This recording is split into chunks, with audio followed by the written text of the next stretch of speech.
guess I should turn that on. All right, we're going to get this meeting started tonight. Planning and zoning meeting Wednesday, April 8th, 6 o'clock. Can we get roll call? Harmon. Here. Larson. Here. Geyer. Here. Vance. Here. Whitbeck. Here. And I see we have no special presentations. Any conflict of interest from any commissioners? None. None. Okay. No conflict of interest. Consent calendar. We need to make a motion to vote to approve the items from the consent calendar. Can I get a motion? So moved. Second. All right. All in favor? Aye. All right. I'm going to read the proceedings, opening statement. A quasi-judicial hearing involves the consideration of a land use request such as an annexation, a rezone classification, or approval of a subdivision preliminary plat. The public hearing procedure as required by the Idaho Code are as follows. Oral and written testimony will be accepted from those who have signed in to speak prior to the hearing being declared open. When providing testimony, please come to the podium and state your name and address, which will be included in the record. The applicant or applicant's representative will be given up to 20 minutes to present their land use request. The city planner will then follow up with their staff report.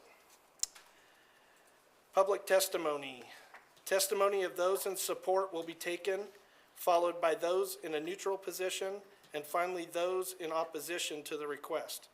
Note, all public testimony will be limited to 3 minutes or less. The applicant will be offered the opportunity to provide rebuttal testimony, follow up by the planner if necessary. After the rebuttal testimony is given, the public testimony portion of the public hearing will be closed and no new oral or written testimonies will be allowed. However, the city staff are allowed to discuss any questions or concerns with the commissioners after public testimony has been closed.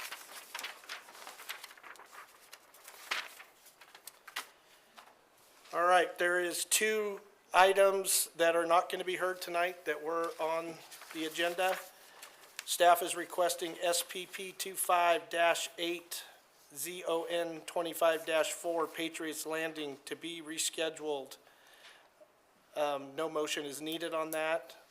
These are just announcements to you guys in the audience. The other one is staff is requesting ZO826-1, a zoning ordinance text amendment, and there is no motion needed on that. That will not be heard tonight either. Old business. One moment, if I may. Yep. Morgan Bisa, Planning and Zoning. So the ZOA that was just removed from the agenda is the school ordinance. So if anyone was here to discuss or to listen to the discussion on school capacity, that is no longer going to be heard tonight. It is being pulled off the agenda to allow time for more workshops. I do not have a date when that will be heard in the future. So if you were here for school capacity, it's not happening this evening. Thank you. Thanks, Morgan. All right, we're going to get on to old business. We have action item. Let's see here. Sorry, I got confused. Action item, case number ANN 25-16, SPP 25-18. The applicant, Mason and Associates Incorporated, on behalf of August Park LLC, is requesting annexation of parcel R2746000000 with a zoning designation of R1. Concurrently, the applicant is requesting approval of a preliminary plat application for August Park subdivision, a single-family residential subdivision with 24 buildable lots and 8 common lots. The site is located within the Neighborhood 2 place type within the future land use map. The approximate 9.40 acre site is located on the west side of South Florida Avenue, approximately 1,080 feet south of the intersection with East Ustick Road in Caldwell, Idaho.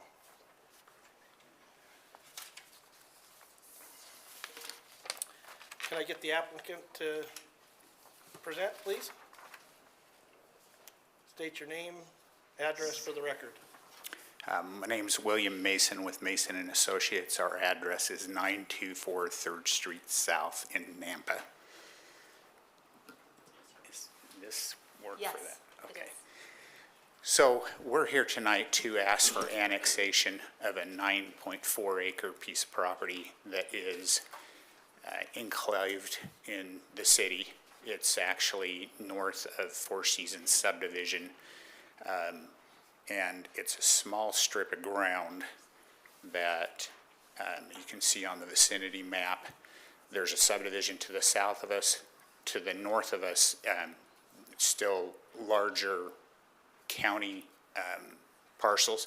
Those parcels range in size from our development size of 9.5 acres down to 0.33 acres. So there's a couple of small lots up against Ustick Road in between us and Ustick. This is the layout we've come up with to provide continuity to our south. We've got a stub street to the existing subdivision stub, and to the west we have the street going through to connect to a previously approved Hoshaw subdivision, and to the north for future connectivity to something if it develops in the north. We meet the comprehensive plan for neighborhood 2.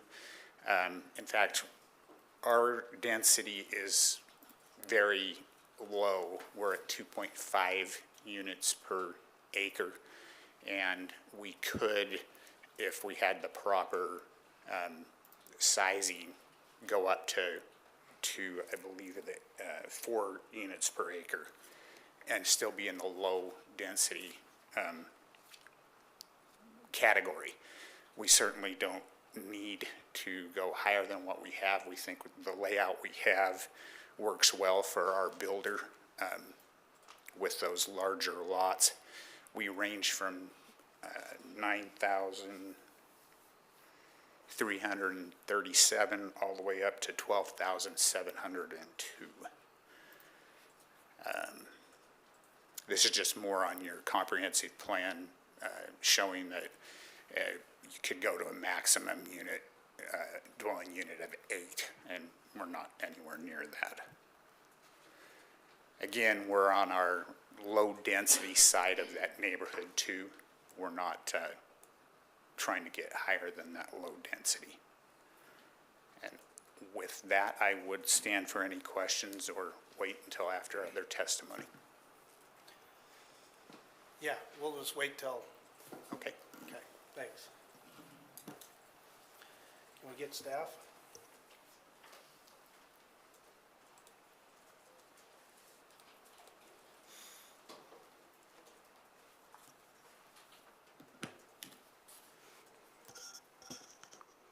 Good evening, Commissioners. Morgan Besop, Planning and Zoning. The application this evening is for annexation of parcel R274600000 with an initial zoning of R1, neighborhood residential, as well as a preliminary plat for August Park, which consists of 24 single-family detached lots, buildable lots. It is proposed to be developed in a single phase. The subject site is approximately 9.5 acres, and it is located on the west side of South Florida Avenue, approximately 1,000 feet south of the intersection with Ustick Road. The parcel is currently located within the county, as well as within the city's impact area. It is contiguous to the city limits, as you can see from the zoning map on the right. Therefore, an annexation request was allowed because they are within our planning area and contiguous to the city limits. They're under 10 acres, and it's located in a largely developed area with services available, and is therefore classified as infill development. The applicant is proposing 24 single-family detached lots in an R1 zone, neighborhood residential, as I mentioned. The code states that R1 is to accommodate single-family residential, as well as accessory dwelling units, townhomes, and duplexes. Small-scale commercial may be found at major intersections of arterial and collector roadways, or as part of a PUD. The proposed density of 2.56 dwelling units per acre is at the lower end of the allowable density. Allowable density in this area would range from 2 to 8 units per acre. Therefore, the project appears to comply with code. Surrounding land uses in the area include residential as well as agricultural. The large agricultural area, however, to the west has approved and active entitlements for Hoshaw subdivision, which is single-family and multifamily.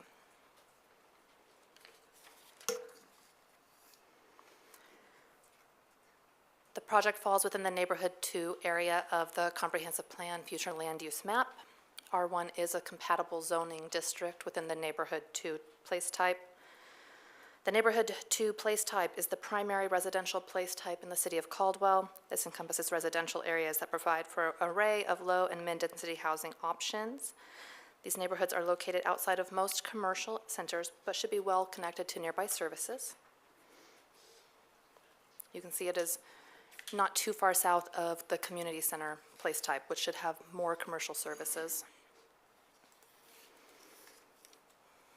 The image on the screen is the proposed subdivision layout, 24 single-family dwelling units, 8 common lots, which total 9.27% open space, where the minimum code requirement is 8, so they are just a little bit over the minimum required open space.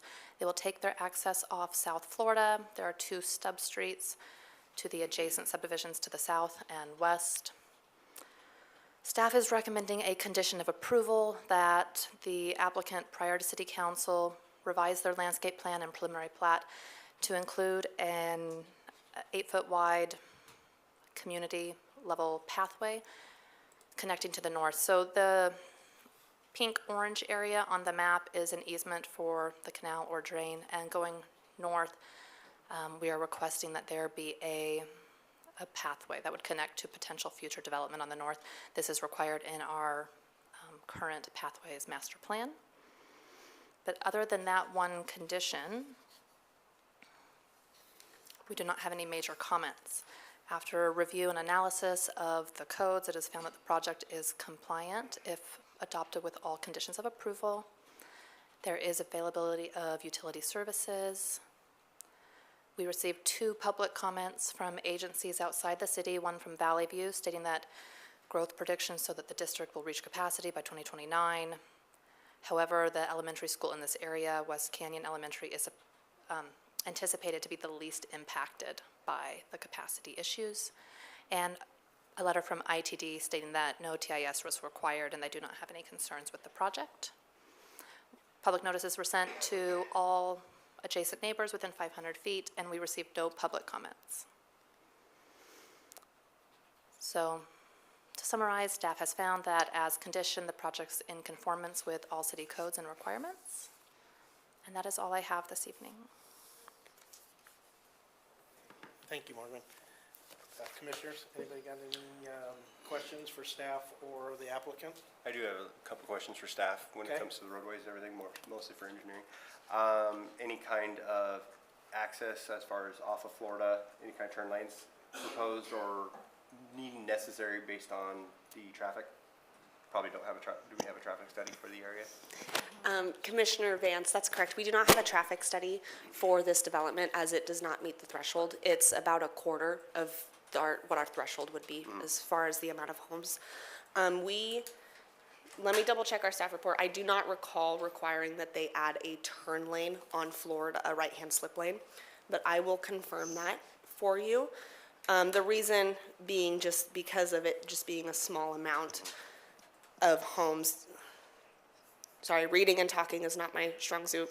Yeah, so we did not require them to do a right-hand slip lane on Florida to turn into the development just because of the amount of homes that are accessing. Do we have any kind of study from the roundabout that was put in at Florida there, Florida and Eustic? Anything? I do not have a study based on the roundabout. I have the Caldwell Area Transportation System Plan.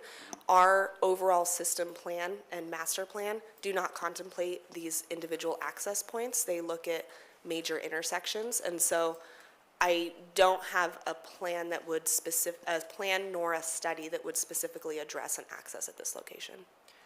So my second question, or second, we meet the fire access necessary because of the access into, one from Florida and two from going off, connecting to the adjacent subdivision at, of a Fullcrest, yes, Fullcrest, yes. But we see, I kind of see here some future plans for other roads going into other properties, and those would have connecting streets later on. Yes, that is correct. So you're correct. We do show access to adjacent subdivisions, and we like to have that connectivity. The more, typically we see that the more connectivity we have, the better traffic flows, as it allows people to choose multiple routes rather than all being forced down one route. So we do try and encourage that cross connection between multiple subdivisions when we can. So looking at lot R32550, that is already annexed in at this point in time, if a development or changes were done there, accesses would be required via streets and everything to this subdivision and connecting them, correct? That is correct. I can't verify that specific parcel number. Unfortunately, my computer has decided that now is a good time to update, and I couldn't stop it from rebooting. So I can't verify the specific parcel, but the parcel to the north and the parcel to the south would, we would require the correct connection. And Morgan's looking at me, do we not have the west? West, I'm looking at Yeah, west, yes, the- west the parcel, which west. is in the city zone right now. Yes, not so the parcel to the west will be required to make that same connection, and it has already been required because it has already been entitled. So that connection is already planned Oh, for. okay, that is in future planning, all right. Yes. Perfect. That's all I have. Any other questions from commissioners? Yeah, I had a question, Chair. I don't think we actually have an answer, but I'm going to ask it anyway. Do we have a metric for the schools on how much they project and how much we actually have with growth for the elementary schools and high schools? Like they think it went up 400% and actually went up 200%, or if they think it went up 50 and it went up actually 25? Does anyone, do we track that, or do we have to reach out to the school district to find those? Because if they say they're going to be out by 2029, I'm wondering how we're actually measuring those things when sometimes the developers say something and what's real something different, and sometimes the school district says something different. Morgan Bisa, Planning and Zoning. The projection of 2029 was a projection by the school district, by Valley View, not by staff, so that's not something that we're tracking and projecting out. And their calculations for projecting that were not provided in this comment, so Okay, I do not have that for you. thanks. Any other? Yes, Mr. Chair, I do Commissioner have Dyer? some questions. Morgan, you probably could help me with this one. So in the staff report on page 22, it actually references the distance from this development to Caldwell Schools District as well as Valley View. But in your presentation, you mentioned that it is Valley View. Am I correct in that? Yes, I believe they are in the Valley View School District, and they were the only ones that submitted comments. Okay, and I noticed that, but I just wondered So how. I believe that that was just to satisfy our code requirement on safe routes to schools. And so even though they aren't in that district, the planner was just showing how far they are from all schools in the vicinity. Okay, and so with the safe outs to school, so this is a walkable situation where they're not having to bus because it is safe route? Am I? It is a Correct in that. code section we have, and we evaluate all residential developments for how they would provide safe routes to schools. And we do try to require crosswalks or additional sidewalks where necessary. And we found that this project was meeting the standards that we had by providing sidewalk, including pathways where possible, and did not appear to need any crosswalks in this location. Okay, because I know in the past there has been some schools that was bus route only because of not having safe routes. So that's good to know. And then we are considering this as an infill. You mentioned that before. But it also talks about in the staff report that there is one out parcel. Am I correct in that? There is a parcel adjacent that is not included in this plat. It is a neighboring parcel.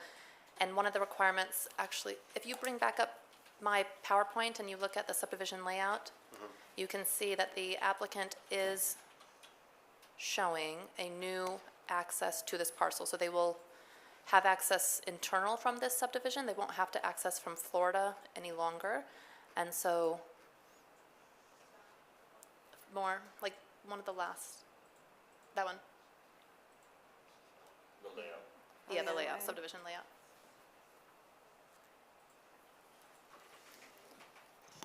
And Commissioner Guyer, while that's being pulled up, I will add, engineering did consider both parcels, both north and south of this parcel, as an out parcel. And so we requested frontage improvements for both of those two parcels. Thank you. If we're able to obtain the right-of-way. That's my next question, so thank you. You beat me to it, is I want to make sure that there was some allowance for improvement on those parcels. And is there fencing with that as well? Do we know if there's any fencing requirements on those out parcels? Code does not require fencing. On the subdivision layout right here, you can see pretty close to Florida, on the north side of the internal road, there's the green open space and there's a little white rectangle missing from it. And so that is the drive access to the out parcel, I guess you would say, right to the north, that sort of fills in that upper right-hand corner of the rectangle that Can we makes have up the a- yeah, subdivision. Can we have a pointer so that The everybody can see? pointer doesn't show up on the TVs. No. Well, we have one that does, Oh, you have one that does? yeah. Do you know which one it is? Yeah, both of them do. Love it. I haven't gotten to use this yet.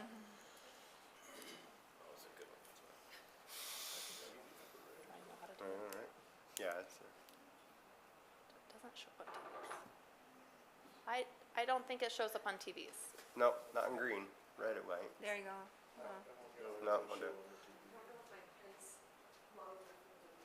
Yeah. and Yeah, this- it's right there in this, that small sliver of white Okay. between the greaser. So, So we're making sidewalk improvements, but there's no buffering requirement, there's no So landscaping, we don't fencing. require buffering between two residential uses. Single-family to Okay. residential to single-family residential does not require buffering, land use buffering. We also don't require fencing by code. However, when the applicant comes back up, they can speak to whether they're going to voluntarily include Okay. fencing around. I would like to that clarify parcel. that, because sometimes that's an issue. And then my next one, and this is probably also with the applicant as well, dealing with the Valley View School District and possible, any type of provisions of an agreement. So, Mr. Chair, that's what I have as far as staff goes at this point. Thanks, Commissioner Guyer. Anybody else? Mr. Chair, I have another question. Yep. Okay, sorry. Commissioner Oh, Go ahead. My last question is for the applicant. I guess my last question, what's the projected lot size width on these? You said you were much less density. I just was wondering what that amount would be. Can I get you to come back up to Yeah. the podium, please? I think now we got questions for you. Yeah. Thank you. Nampa. So we have various sizes. The lots on the south side range from 75 feet in width to, looks like there's an 83. And then on the north side, we have one that's 70 and we go up to 90 in width. And to follow up on staff, the minimum requirement for an R1 neighborhood 2 zone would be? 50 feet. That's all I had. Thank you. Yes. Commissioner Guyer? So, you're working with the Valley View School District as far as the required district for the schools. Has there been any agreement with your company, your developer, and the school as far as a door-to-door agreement as to the implication of capacities? We haven't talked to the school district directly. We saw that, and we saw that they do have capacity in that school, and it's the least impacted of their schools. So we felt that at this point in time, the 25 lots we had wasn't going to be the substantial difference they were going to have.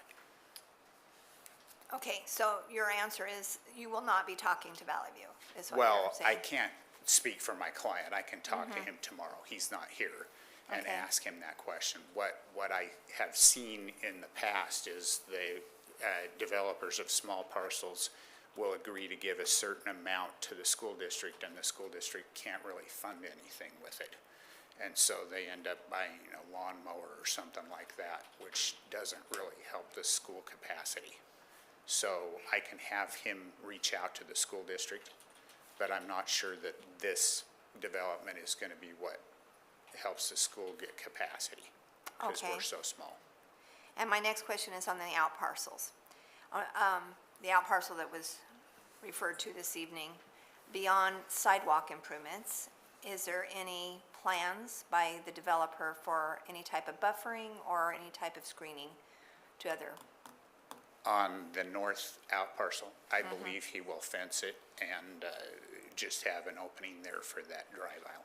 Okay, so there will be fencing that would be provided by the developer on that? Yes. Okay. Yes.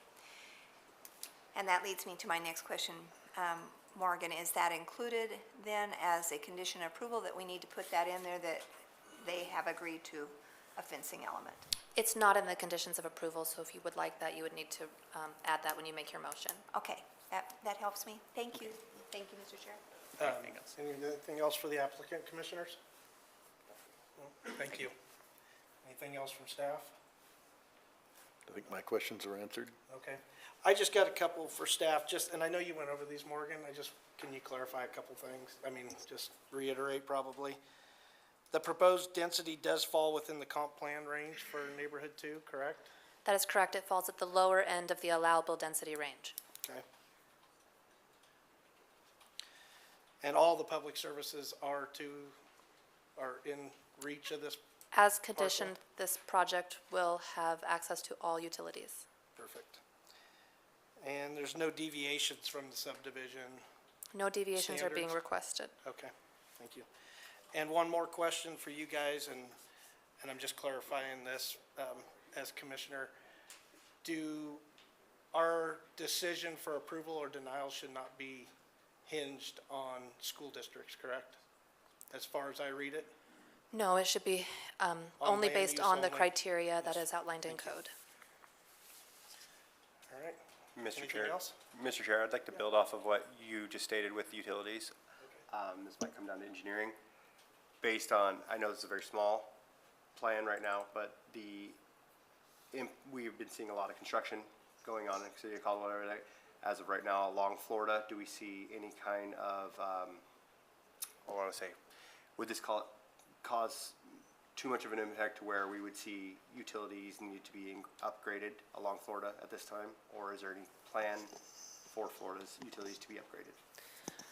Commissioner Vance, this subdivision would not trigger any upsizing of existing utilities in Florida, nor do we have plans to construct any upsizing in Florida, either because of this development or just in this fiscal year. I just wanted that clarified. Thank you, Chair. All right, so it's gonna go to public testimony. We only have one person signed up in favor, Angie, I'm gonna get this wrong, Queller? Okay, and you don't wish to speak? Okay, thank you. And that's all we got for that. Do we have a?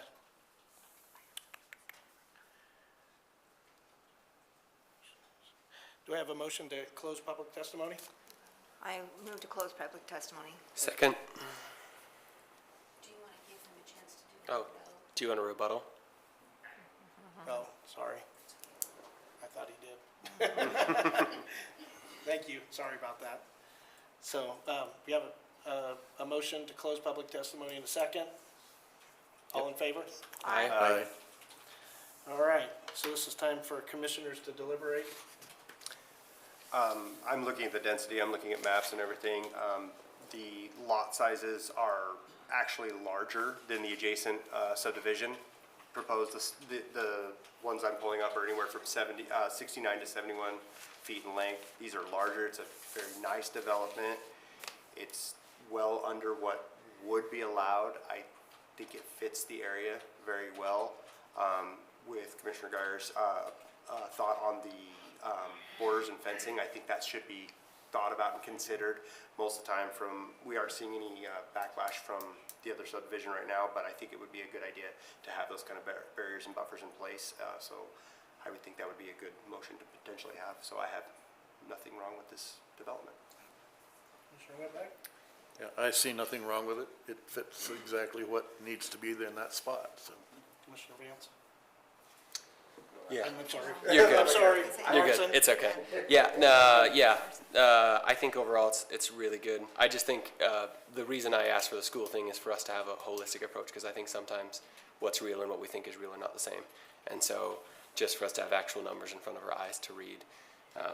I don't think that 24 people are going to overcrowd the school district, but just clarity on how that's working out as we've had 2 years of this door thing. So that's my thought on that. Yeah, I think overall it looks good. I think it should be approved, recommended for approval, depending on whatever conditions you guys wanted to recommend. I don't care either way for the fence, because I feel like they're going to put it in and that's their decision. But yeah, I'm cool either way. Commissioner Garrett? I love the word infill. I really appreciate when there is a movement to look at those type of parcels and make it comply and make it agree with exactly what's around the area. This seems to meet all of those factors. I think it has some nice amenities to it as far as the homes. They look good as far as the conceptuals that we've been provided.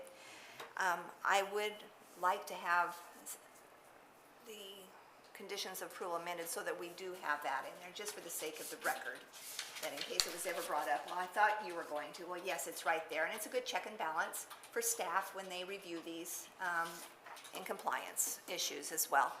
My only thought was to ask the question in regards to the school district is if you had talked to them. I don't really think it's going to have a great impact. This is a small development. It's very well planned, and it looks like we've thought of all the different aspects as far as staff goes. I would go with staff's recommendation to approve. Do we have a motion to approve? I will make the motion that we approve as presented with one amendment, that we would add some type of a fencing element to the conditions of approval with the development. And so with that, I would approve or recommend for approval ANN 25-16 SPP 2518 as amended. We have a second? A second? Roll call? Guyer, Yes. Vance, Yes. Harmon, Yes. Larson, Yes. Whitbeck. Yes. All right.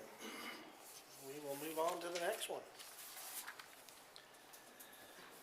All right.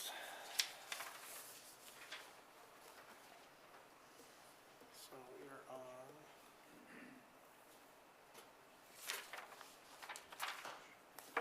Okay, so we are on to action item, public hearing quasi judicial case number ANN 25-10, ANN 25-13, ANN 25-14, SPP 25-14.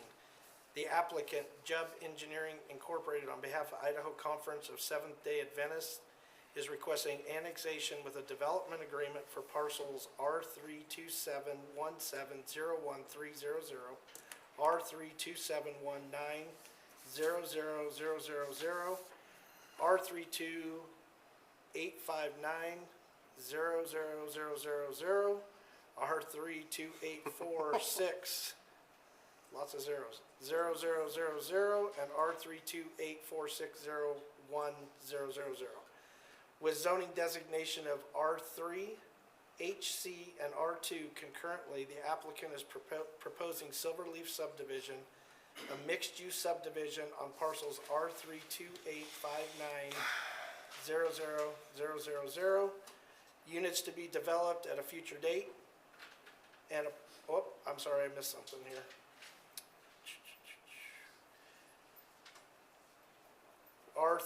An R32846 00000 and R32846 01000 with 655 single-family residential units, one multifamily lot, and with up to 336 units to be developed at a future date, and approximately 22.63 acres of commercial development.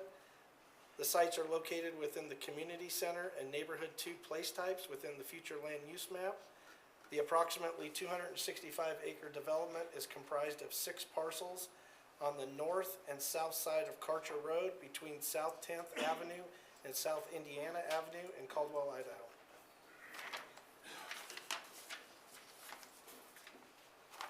All right. Can I get the applicant to present?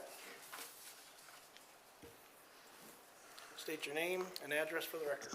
Good evening, Commissioners. My name is Mark Tate with the M3 Companies, 1673 West Shoreline Drive, Suite 200, Boise, Idaho, 83702.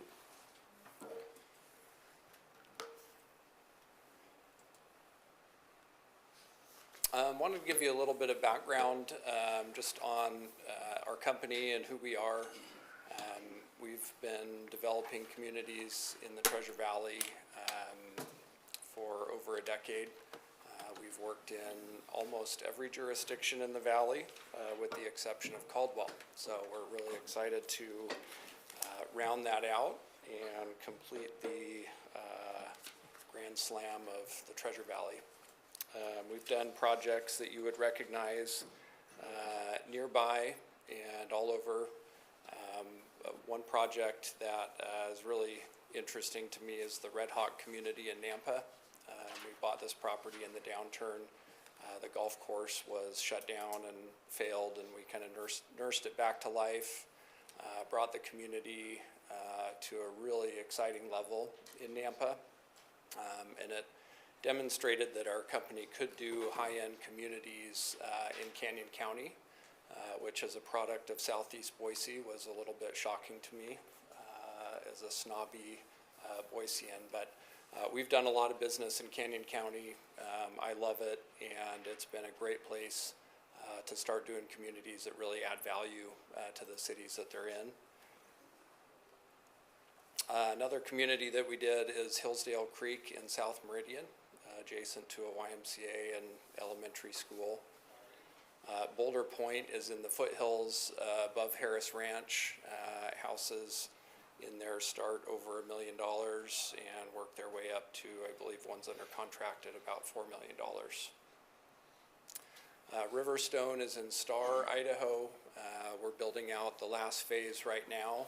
It's just east of Highway 16. It's a beautiful gated riverfront community, access to the green belt, lovely clubhouse, of which we're planning to do something very similar in this community that includes a fitness facility, multi-purpose room, meeting center, kitchen, really great pool and amenities in that community. Spurwing Heights is along Chinden. That was in Meridian as well, tied into the Spurwing Club. Foxtail was one of the first projects that we built from the ground up. That's also located about Chinden and Linder. Includes some mixed use on the frontage of Chinden. We put a restaurant in that location, 2 restaurants actually. This was one of our first projects that we looked at, irrigation, ditches, that sort of thing as an amenity to the community, and really trying to open those up, water, ponds, creeks, that sort of thing. It's pretty common through our communities. The Summit Ridge project is on Greenhurst in Nampa. This was another project that we did in Canyon County that I believe is probably one of my favorite projects I've ever done. There's beautiful views, there's some topography, slopes in this community. It will be very, very similar to what we plan here at Silverleaf. We've had, again, homes in this community. These are not entry-level subdivisions by any standard. These are very high-end mix of, small, medium, and large lots, but everything being very nice. One of the nicer pools, as you drive into the community, you can see it's elevated with views over the valley up to Squaw Butte and to the north. It's really, really lovely. Our Valor community is in Kuna, Idaho. It is a true master plan community, about 2,400 homes planned 400 occupied. We currently have 36 holes of golf in the community. Pickleball, first clubhouse and restaurant is operational in this project. You can see a photo of the restaurant called River Six there in the middle, along with the clubhouse on the ponds that we've built. Beautiful community out there and great golf courses. We've done a lot of improvements to the courses over the last few years. This project is the fastest selling project in the Treasure Valley, and the second most is probably 25–30% behind what we're doing out in that community. It's a really lovely place, and I think a good testament and example of something that we can do here in Caldwell as well. The location of the property is along Karcher Road. It's located between Indiana and 10th Avenue.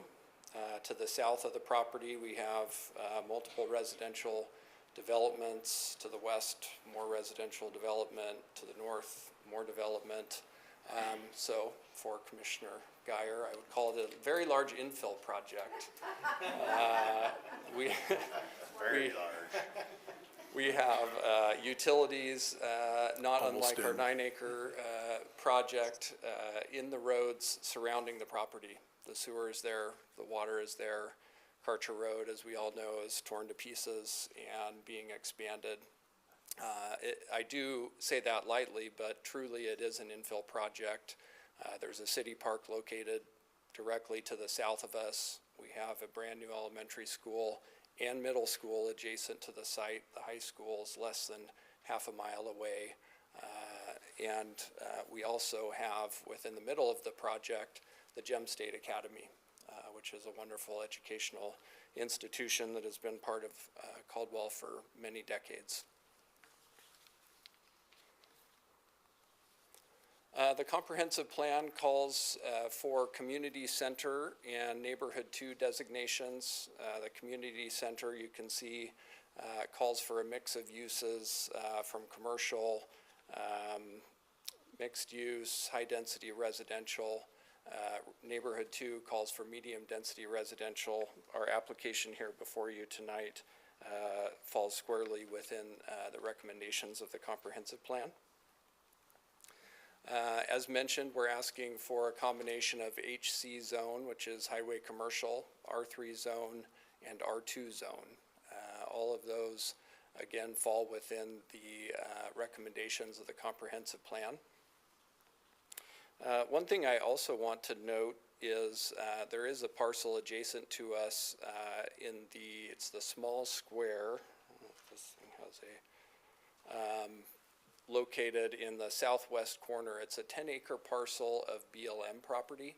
I have had discussions with city staff about a process that the BLM offers called the Recreation and Public Purposes Act that allows cities, as long as it's going to stay in the public domain, to acquire BLM property for no cost. So as part of this plan, we are showing a potential access to that. That's something that the city's been pretty excited to potentially pursue. 10-acre city park. It would be located along a collector road, so really great access for the community. And you'll see in some of our next slides, there's really great trail and pathway access to that property as well. So that 10 acres would be the northeast corner of that 40 acres that's kind of operated as a gravel pit down in that area. A lot of this property was previously used as a gravel pit.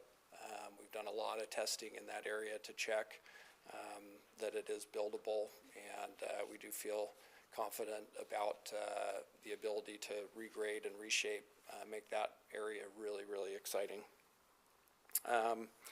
The comprehensive plan also calls for, in the community center, a density of 8 to 15 units per acre. The city went so far as actually to codify that as a minimum density for this area. So you'll notice our application is for 8.06 units per acre. We are not trying to do any more density than the bare minimum. I think affordable housing is important and noble, but this project is not that. And we want to do something very, very nice for the city of Caldwell. And that is what our track record has been in other communities across the valley. We have talked to staff potentially if there was a desire to see even a lower density, that would be something that we would need to address in a development agreement with city council. But right now, we're comfortable with everything that's written in the staff report. You can also see in the southeast corner of the property, we show 3 street stubs into adjacent development. Those are streets that are already stubbed into this property, going back to my large infill comment. There's actually 4 streets stubbed into this property. There's another one near Indiana Avenue that has some large county lots on it. You'll notice we did not connect to that stub street. We did have a neighborhood meeting, and a number of those neighbors came out to talk to us, and they were very pleased to see that we were not connecting a road into their neighborhood, and so that was by design.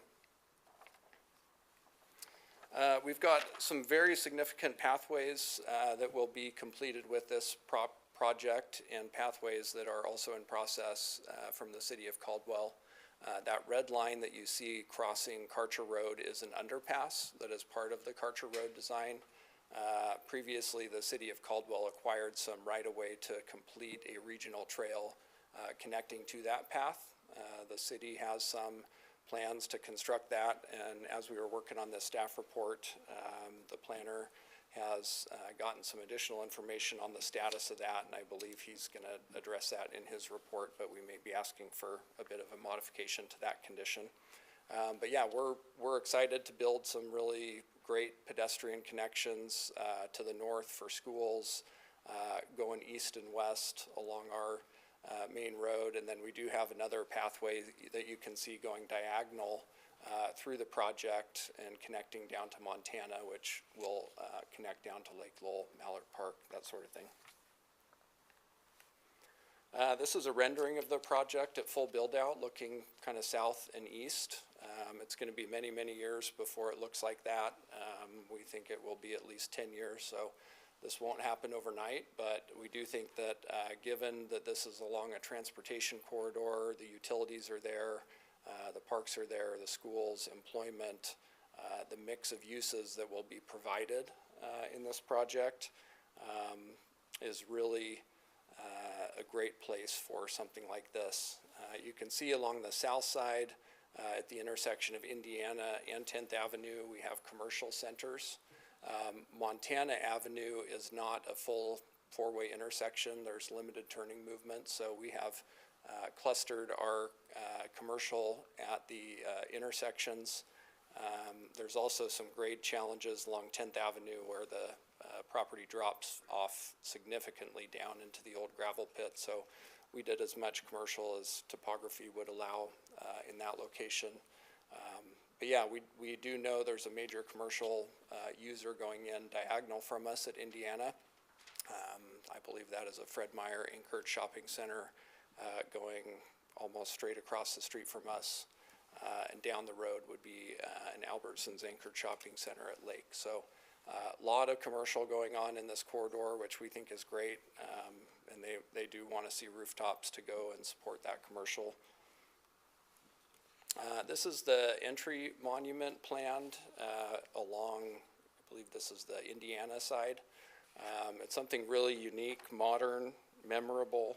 I think it'll look incredible both in the day and the night. We've done really exciting things like this that I think will be a great asset to Caldwell in a very high-trafficked area. This is just one of the many parks inside of the project. This is at the entry off of Montana on the east side. This is a kind of a linear open space corridor with some shade structures, flowers, open space in a really formal setting. And the community center, which is located in the center of the eastern side, you can see that label there. It's kind of small, but that would be the community center with the clubhouse, as I mentioned, pickleball, swimming pool, playground, and inside that clubhouse we would have fitness. We're looking at a game room, kitchen. I don't believe anything like this has been built in the city of Caldwell, to my knowledge. I think we're going to be in a league of our own when it comes to the type of community that we do and we're very, very excited to bring it to Caldwell. I do think that this project before you is really the poster child for responsible growth. It's not a leapfrog development. The utilities, as I mentioned, are there. We have no issue with the staff report, either from planning or engineering, since everything has been planned for in this area.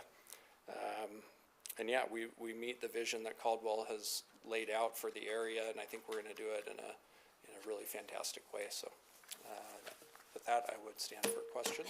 Thanks. We're going to hear the staff report, and then we'll get Great. to questions. Thank you. Staff?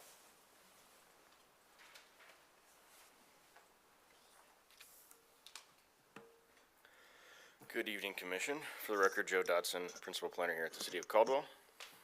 As Mr. Chair noted, all of the parcels, I will not restate any of those. And the application numbers, there are 3 annexation numbers, just to be clear, because there are 3 different parcels that are not touching each other that are being requested to be annexed. So that's why we required them to submit 3 separate annexations.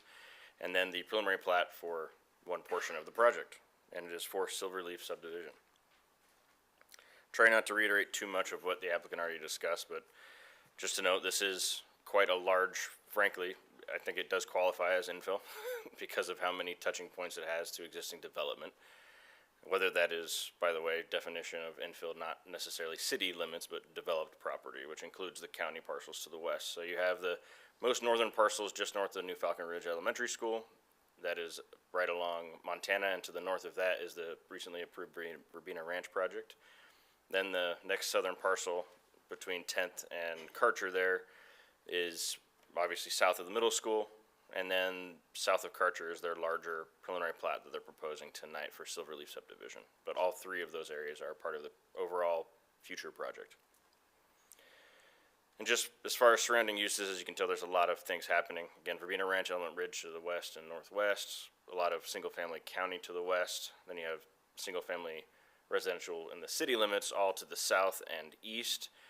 Further to the east, or northeast, I guess you could say, of the southern piece here, you actually have the previously approved Karcher Commons project, which has a number of commercial users, and they're actually proposing to remove some of their residential and increase their commercial.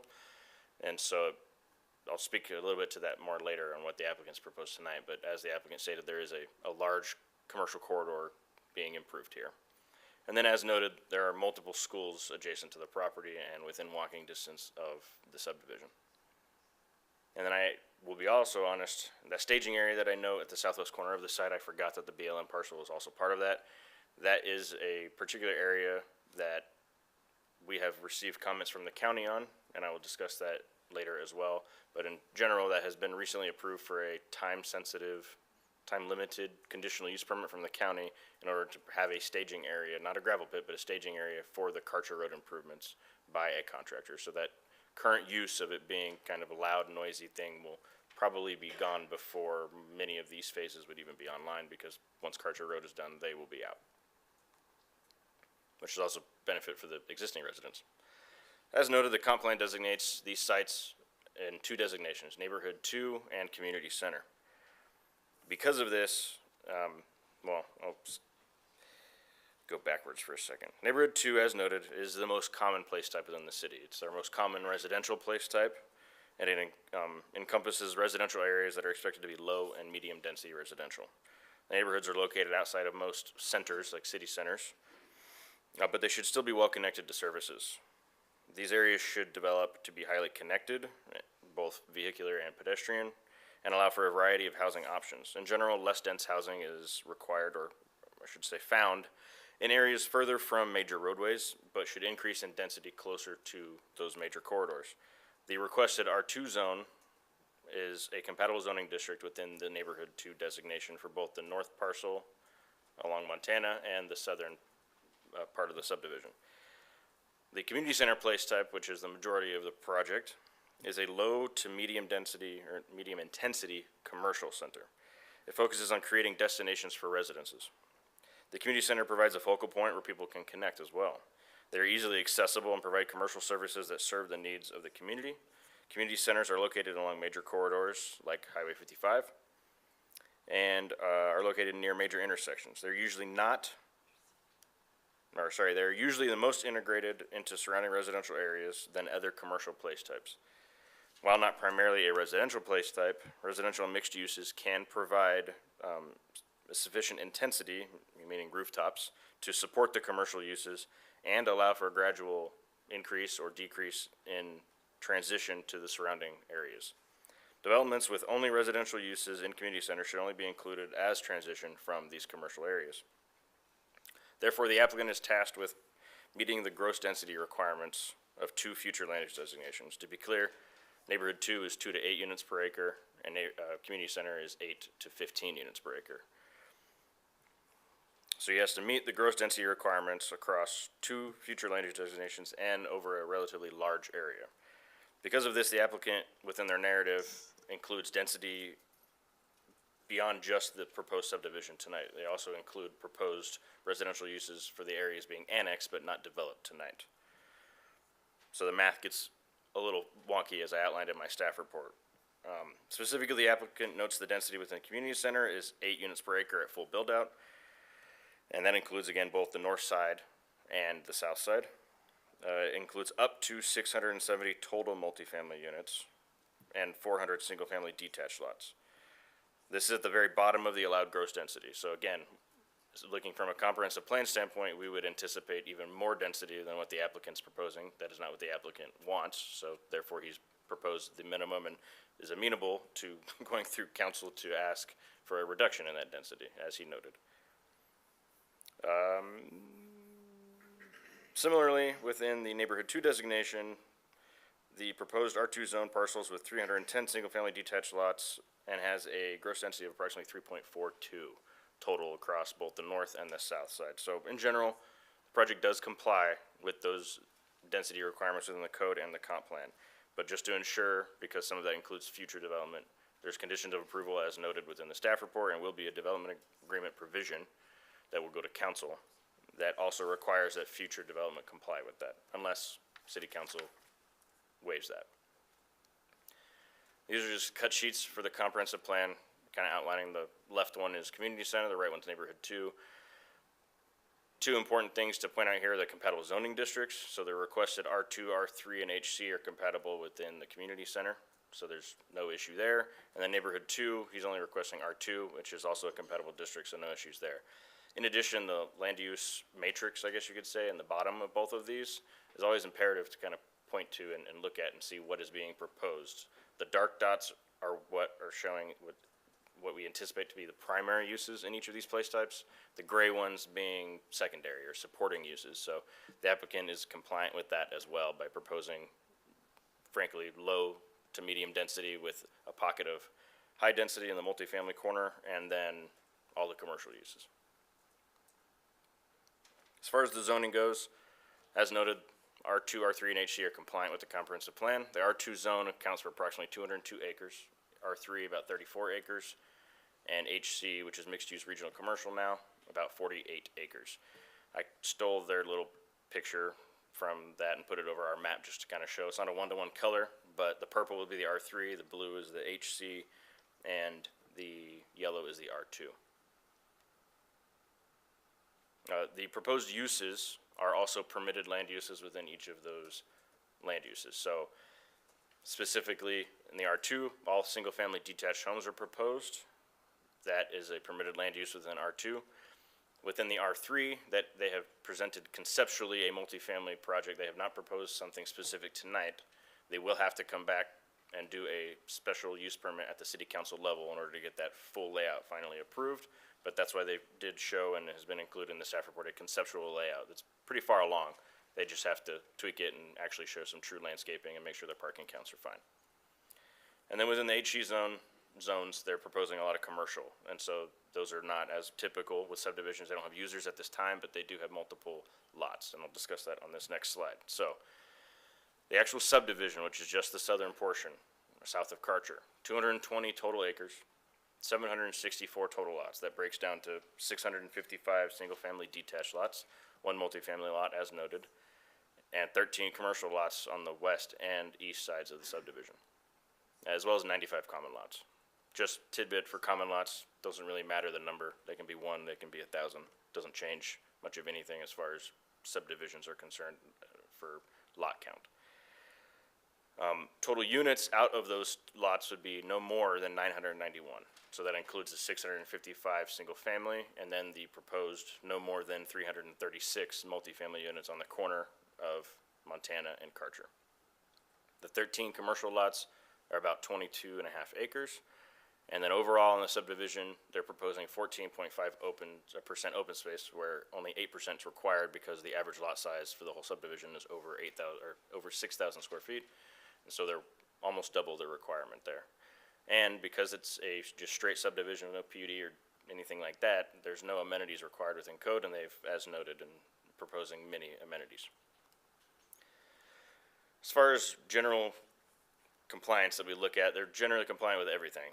Landscaping, we note as partial, because there's, as noted, some issues with looking at widths and where they're measuring them from. Nothing hard, they have plenty of room to do all the things that they're gonna do, so there's conditions of approval about that. And then the multifamily development provisions, I noted it as yes and partial, because they haven't submitted a set site plan at this time, and so I can't do a full compliance check, but what I have seen looks like they're going to be compliant. And that would include some of the architectural standards that be required for that. I have not seen the elevations, and that's okay. Again, they're gonna have to come back through for that. As far as services, utilities are available for the site, and that's both water, sewer, irrigation, et cetera. No issues there. Unique circumstances of the site, there's a few. So just in general, annexing property without a specific development plan, unique at times. Not necessarily an issue, but just something that's unique. There are terrain considerations, as the applicant noted. If you drive out there, this is one of the areas that actually has some terrain. And to his point about the gravel pit, that is very true. I've driven that many times now, and it does drop off, and that is some of their justification for not having the commercial all the way back to the gravel pit area. And commission and council can take that into consideration as well. The other one, and this is related to both the comp plan and the code. They are requesting not to comply with a specific code section. And that code section states that along the frontage of all highways and arterials, you have to have commercial pure frontage, period, if you're within the community center place type, or mixed use, in this case, the community center place type. They've noted multiple times in their narrative, as well as what they discussed tonight, why they do not want to comply or believe they should not comply with that. And so through the development agreement, they are asking to not do that and have proposed that one corner as high-density residential to meet the density requirements, and keep the R2 on the east side for a portion of it to just continue blending the residential uses. And again, that's something that is wholly up to the commission to make a recommendation on, and the council to make their final decision on. Public comments were received. As far as outside agencies, Canyon County, Valley View, Compass, and Highway District Number 4 responded. Canyon County just noted again the gravel pit / staging area. It's at the west. Gave us the staff report. That was all. Valley View, similar to all of their letters lately, has stated that they currently have capacity, but is concerned with the overall development pace. Now, to be clear, with the school ordinance that's not going forward tonight, there's been a lot of coordination with the school district lately. We have their current enrollment and capacity numbers, and they are under capacity in every single school right now, except for their academy, which is like 100 student capacity, and they're like 20% over that. So it's very small at this time. As far as student generation, they also provided what they anticipate. Each single-family home generates generally 0.3 students per household is the math that they use. Now, when they send a letter and say that they're going to be over capacity in 2029, I don't know if that means, I don't know how many developments they're looking at. I don't know if it's the whole city. We don't know that. That's not been confirmed by the school district. But in general, the 0.3 students per dwelling is something that both West Ada and apparently Valley View use, and that's typical. To that end, single family generates the most kids, multifamily generates the least from what all of these school districts' math is. So I just want to be very clear on that. But again, we don't have total numbers per the question in the last application. Totally understand, fair question. We just don't have that data, and Valley View has not provided that. Compass, which is our regional metropolitan planning organization, deals with mostly regional transportation projects. They provided their communities in motion checklist. Nothing crazy flagged from what I understand in that. Then Highway District number 4 operates some of the roads out in this area. They just noted some general comments and then wanted to discuss the Towers Drive, which is the roadway that is in the county subdivision, that they're not extending, that was constructed prior to certain requirements, and so it drains into this lot. And so they're just asking that future consideration be made for that within this subdivision. So I'm sure that has been addressed within the engineering staff report, and if you have questions on that, I'm sure the city engineer will be able to answer those. As far as public notices to neighbors, we always send those out 500 feet from the boundary. Only one person wrote back, and prior to, honestly, today I have not received anything up till today, and definitely not prior to the staff report being published. First, they, I presume, live within the Towers County subdivision because they expressed gratitude that that's not getting extended. But then they expressed general concerns about the density across or at the back of their property line because they're in that county parcel. And then the additional traffic generated by this development as well as all the other ones around Karcher. A loss of wildlife habitat by this development taking up this land, and then property value concerns. In conclusion, staff finds that the proposed project is in conformance with all applicable codes, except for the ones that I note below, and that includes all that list. So what they're not compliant with, as I noted, portions of the landscape ordinance, but staff's not concerned with those. That's typical of every development at this stage of development. And then the 100503 subsection 4 regarding the frontage, as I noted. So they're, again, requesting through the development agreement to not have 100% commercial frontage along Highway 55, and the only legal process to do that, since we codified that, is through the development agreement, where you can ask for deviations from code standards outside of a planned unit development process. In addition, similar to what the applicant had noted, I had discussions with the school district and our engineering department regarding the regional pathway that goes between both the Valley View Middle School and the Falcon Ridge Elementary School. A portion of that pathway is constructed already. The remaining portion, to a certain level, basically to ITD's limits of their development, is planned to be constructed later this year, if not early 2027. Because of that, and the underpass that's going to be done well before this project gets on board, I am recommending that this condition regarding additional sidewalks off-site be constructed. I am requesting that it be stricken because that regional pathway with the underpass is going to be a much safer and more efficient avenue to get to both of those schools and then up through Verbena and up even to the high school.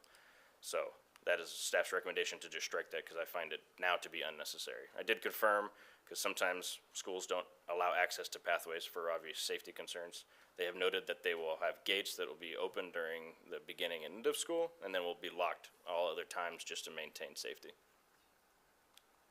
So with that, I will stand for any questions that you may have, or we can go to public comment and then do questions, however you guys want to do it. Commissioners, do we have any questions for staff? A lot. This is a mess. Is it just for staff or for both? Both, there's gonna be both. You but, want to start with staff? Start with staff with the underpass. So the underpass, with the sidewalks, that is that sliver lot that is being shown in the parcel viewer, connecting the schools. That's why that has been drawn in there. In between, correct, yes. Correct, and that is to accommodate for that underpass that is currently planned and under construction with the highway district, correct? With ITD, we'll do the underpass, and then some limitations Or planned, yes, north-south. planned, that is And planned. then we will construct the remaining portion of the 10-foot regional pathway, yes. So that plan has been put in place long before with in working with the developer for this? No, that's a regional pathway that's been in the, I don't know how long that plan has been approved, but some years now, for the master pathways plan that connects Mallard Park all the way up to the YMCA ultimately. Oh, okay. So this is a regional pathway that's been planned, and irrelevant of this applicant is making the required sidewalk on the west side of Montana 10 feet to accommodate this and increase the pedestrian activity there. But it was, whoever develops this was gonna be required to continue that pathway segment, so they're compliant with that. The extra parking, we're at the minimum, I mean, based on the development, but there's a lot of lots here and everything, but we are at the minimum amount of parking that I see, the minimum requirements, for this development, is that correct?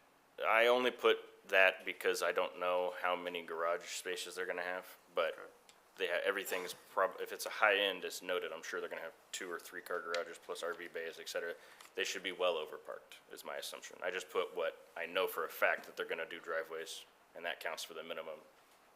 I'm sure they'll have 2 or 3 times the amount of parking. The other 2 lots, actually 3 parcels technically, but, so again, it's not common that these are proposed for annexation without a preliminary plat of any kind. Can you speak to that a little bit more, why that is being allowed, or why that is being brought, why couldn't that be brought to us as a separate application, I guess? Sure. Commissioner Vance, good question, and this does happen, it just doesn't happen very often. Usually, developers who have larger amounts of land may not want to develop everything at once, but they know that they have some idea and they want to get it entitled with the zoning, so at least that first step is done, which is what the applicant is doing tonight. Are they required to? No. Or do we prohibit it? Also, no. It's not something that we can prohibit. I mean, ultimately, they are requesting annexation for some of these lands, so city council could say, no, we don't want to without a development plan. That is possible, yes. Okay. I mean, I agree. For the city, we want annexation, we want, that's part of what we want to do, but we want to know what we're annexing and why, what the preliminary idea is for it. Obviously, one of these large areas is for commercial, which is fine, and another one is for residential. We see a full residential plan for the large area, but not the secondary area, so that was why I brought that up.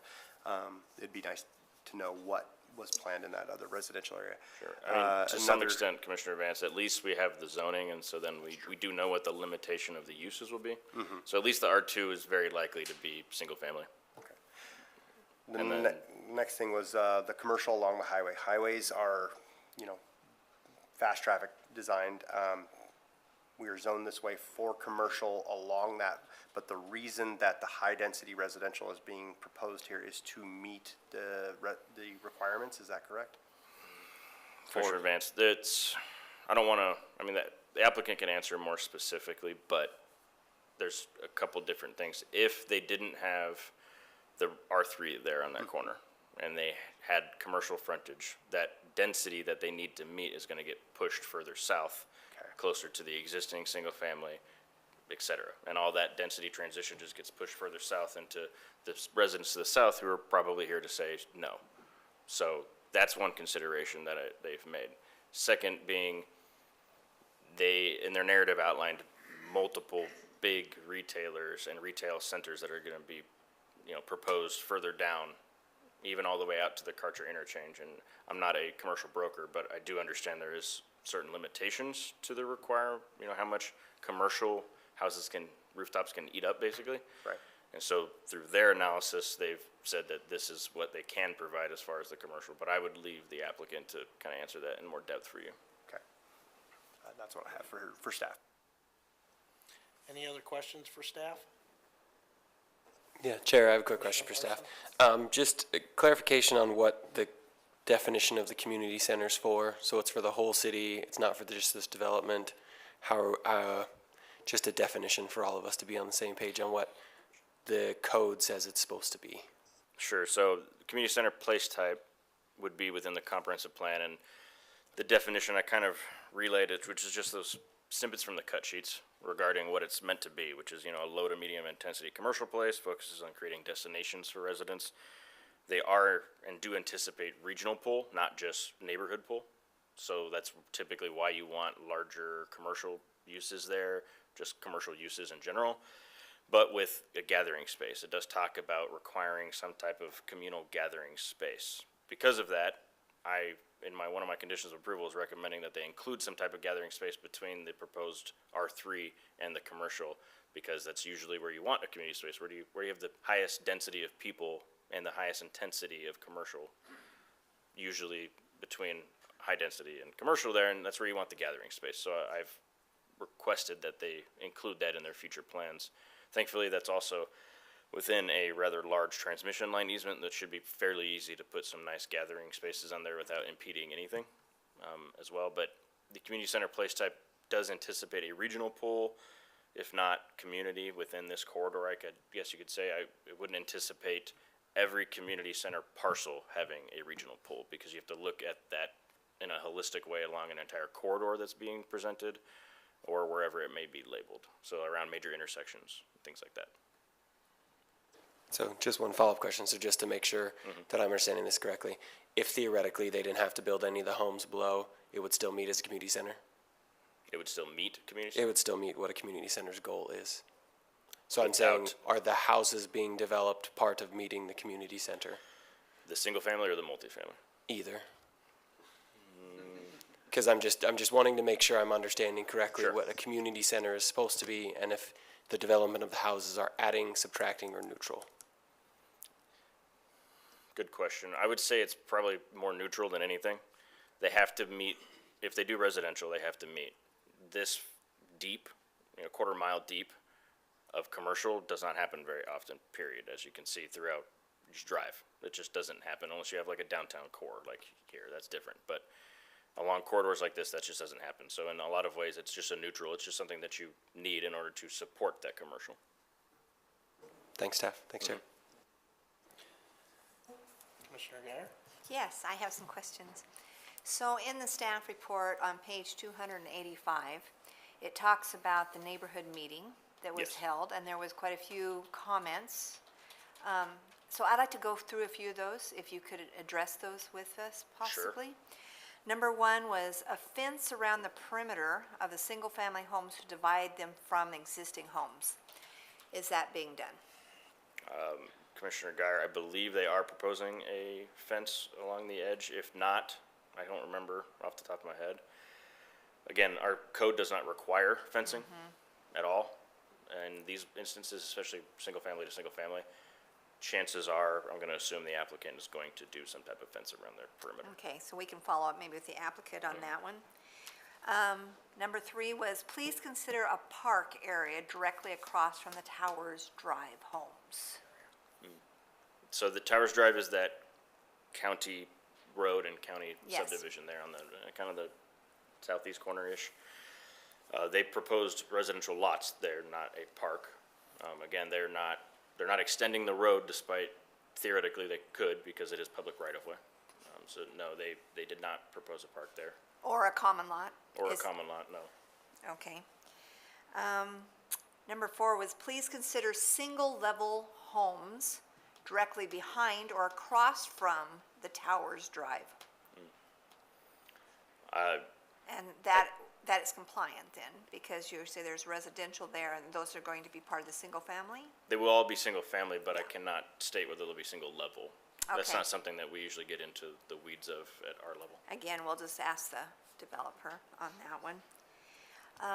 Number 11 was limit the height of the homes, of course, and is there anything that talks about that at all within the staff report about limiting the height of the homes on the southeast outside borders of the subdivision? So they'll just be, have to comply with the R2 zone, which is, well, it's single family, they'll be well under. R2 allows up to 40 feet from finished grade to peak, but a two-story house, even with high peaks, is usually not pushing over 33 feet, which is similar to any two-story house around the area. So they should be similar in scale and mass. If they are quote-unquote high-end and using some of the images that he has stated, I would assume they're probably gonna be a little bit more single-level and broader homes versus skinny two-story type of homes. Okay. Has the developer indicated at all the estimated value of these homes to staff? No, that's not something that staff ever asks. Okay. What about gated community? Is it, I know they reference gated community with some of the other home developments that they have done in the valley, but this one here did not appear to be a Correct. gated community. Am I It is correct not a in that? gated community. They would have to go through a planned unit development process for that, and even then, engineering's not keen on that. Okay, but I thought at one point that there was some allowances If they being go, looked at for gated community. Can maybe Haley can address that? it's been discussed, but nothing has been done, even from, I don't even have a draft of that code section. There's Okay. a few other fires right now. Engineering has not discussed a gated community at this development.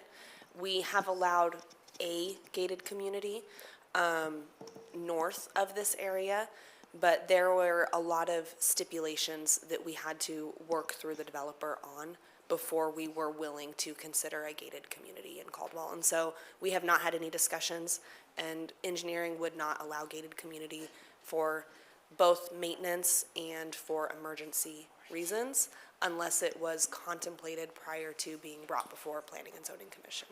Okay.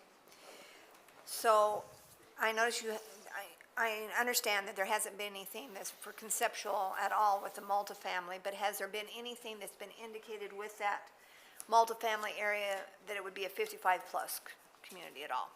No, that has not been discussed. Okay. I would ask the applicant if their plan is to. Yes. Okay, those are some good questions I'd like to ask the applicant then. Awesome. Thank you. Thank you, Commissioner Guyer. Mr. Chair, yes, I have more questions for staff. Sure. Back to this, as they keep coming up. Back to the commercial lots, you talked about the future plan.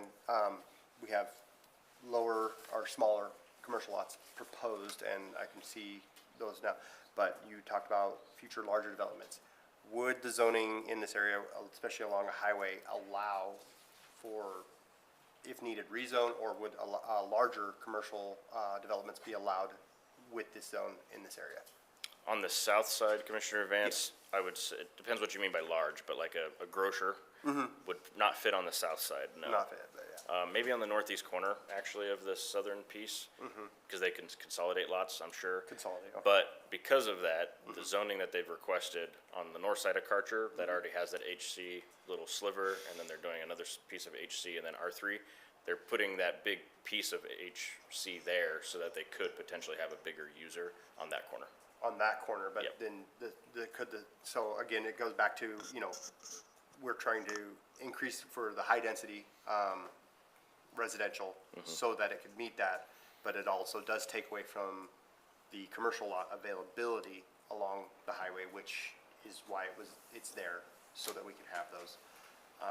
So I guess I'm kind of going to the idea of maybe combining some of those commercial lots to allowing for larger commercial.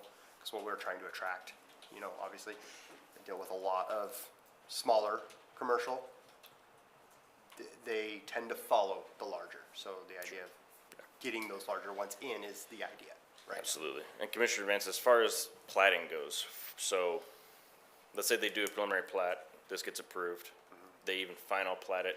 At that time of final plat, let's say they have on the preliminary plat 6 commercial lots. If they only want to do 1, they can do that. Okay. They just can't go up. They can go down at that stage. Even if they do plat it, even if they sign the plat, record it with 6, they can just do a lot line adjustment, consolidate the lots, and move on as well. So they do have avenues to do that if the user comes along, which developers often take that advantage of that. Okay. Mr. Chairman, could I Yeah. possibly address our engineer, city engineer, with a few questions? And I know that there's a lot of construction going on in Karcher right now. Share with us a little bit about the mitigation of traffic and how this is going to possibly impact traffic flow on there. There was some concern by some of the residents in their questions in regards to Indiana and Karcher, and then Montana and Karcher. Same with 10th. It's just very congested area in there, and I know that there's some widening efforts going on there, but could you please expand a little bit on that, please? Commissioner Guyer, yes, of course. So as you mentioned, ITD is completing a large amount of construction along Karcher Road right now. With their widening of Karcher, they're also completing a lot of access restrictions along Karcher, which will greatly impact or greatly improve the safety along this corridor. So at the 10th intersection, they are going to have, that will be full access at 10th and Karcher, and there will be a light installed, I believe, at this location. Over at Montana and Karcher, this location is going to be a restricted access. So it will be, when you're on Montana, just a right out is all that you can take onto Karcher Road. If you are on Karcher Road, you can take a right or a left, but it is going to be restricted with medians. And so this will be a very well-controlled access location. And then moving over to Indiana, I believe this location is also gonna have full access with light controlling the intersection. So there's gonna be a lot more access control along the corridor with Karcher here. As far as the development itself is concerned, we do have our requirements are going to line up with a lot of ITD's improvements, so that if for whatever reason ITD were to stop their construction halfway through, the developer would be required to pick up some of these improvements. So we do have some improvements along Karcher included in engineering staff report to ensure that if there were some reason that ITD's project was halted, safety improvements would still be completed along Karcher Road. We did analyze all of the access points along 10th, Montana, and Indiana. The access points were mostly all approved through the TIS and through engineering staff report, with the stipulation that we reserve the right to analyze the commercial access points once we know what commercial is coming in. So we do want to be able to continue to monitor access points along the highway and along our other major corridors once we know the type of user coming in at those commercial locations. And so we do that so that we can continue to monitor the safety of these roads. So at 10th then and Karcher, is that going to be a U-turn that they can actually get back going the other direction? If it is a right only at Montana, is there a U-turn at that stoplight then allowance? I will pull up ITD's plans. I have them on my computer right here. So at 10th, it does not look like ITD has the U-turn capability at 10th, but that is why we do have our, what we can call our backer roads to the highway. So if, so there is a road, and Joe, I don't know if you want to pull up a slide that has the development shown a little bit. So Vista Drive, that is why we ensure that we have that connectivity through subdivisions to other roadways. So if you are unable to make your turn at Montana, Vista Drive may be able, or may be utilized by residences in the area to get across to other roads. We also have a backer road of Cirrus Drive that's a little bit further south, but I expect that this Vista Drive is going to be that major backer road that people are going to use based on the restrictions along Karcher. Haley, I'm sorry, could you also discuss the road widening that we're requiring, just to make sure we cover all of that? Yes, thank you, Joe. So with all development, we do require them to complete frontage improvements, which do include road widening. So that road widening will be along 10th, Montana, and Indiana to our full build-out of those 3 road sections. So your backer road does not go through any of the subdivisions per se, is what you're saying? It's kind of like a frontage road, is what you're... Yes, Okay. yeah. But is it going through any of the existing subdivisions in there? Is it going to impact them at all?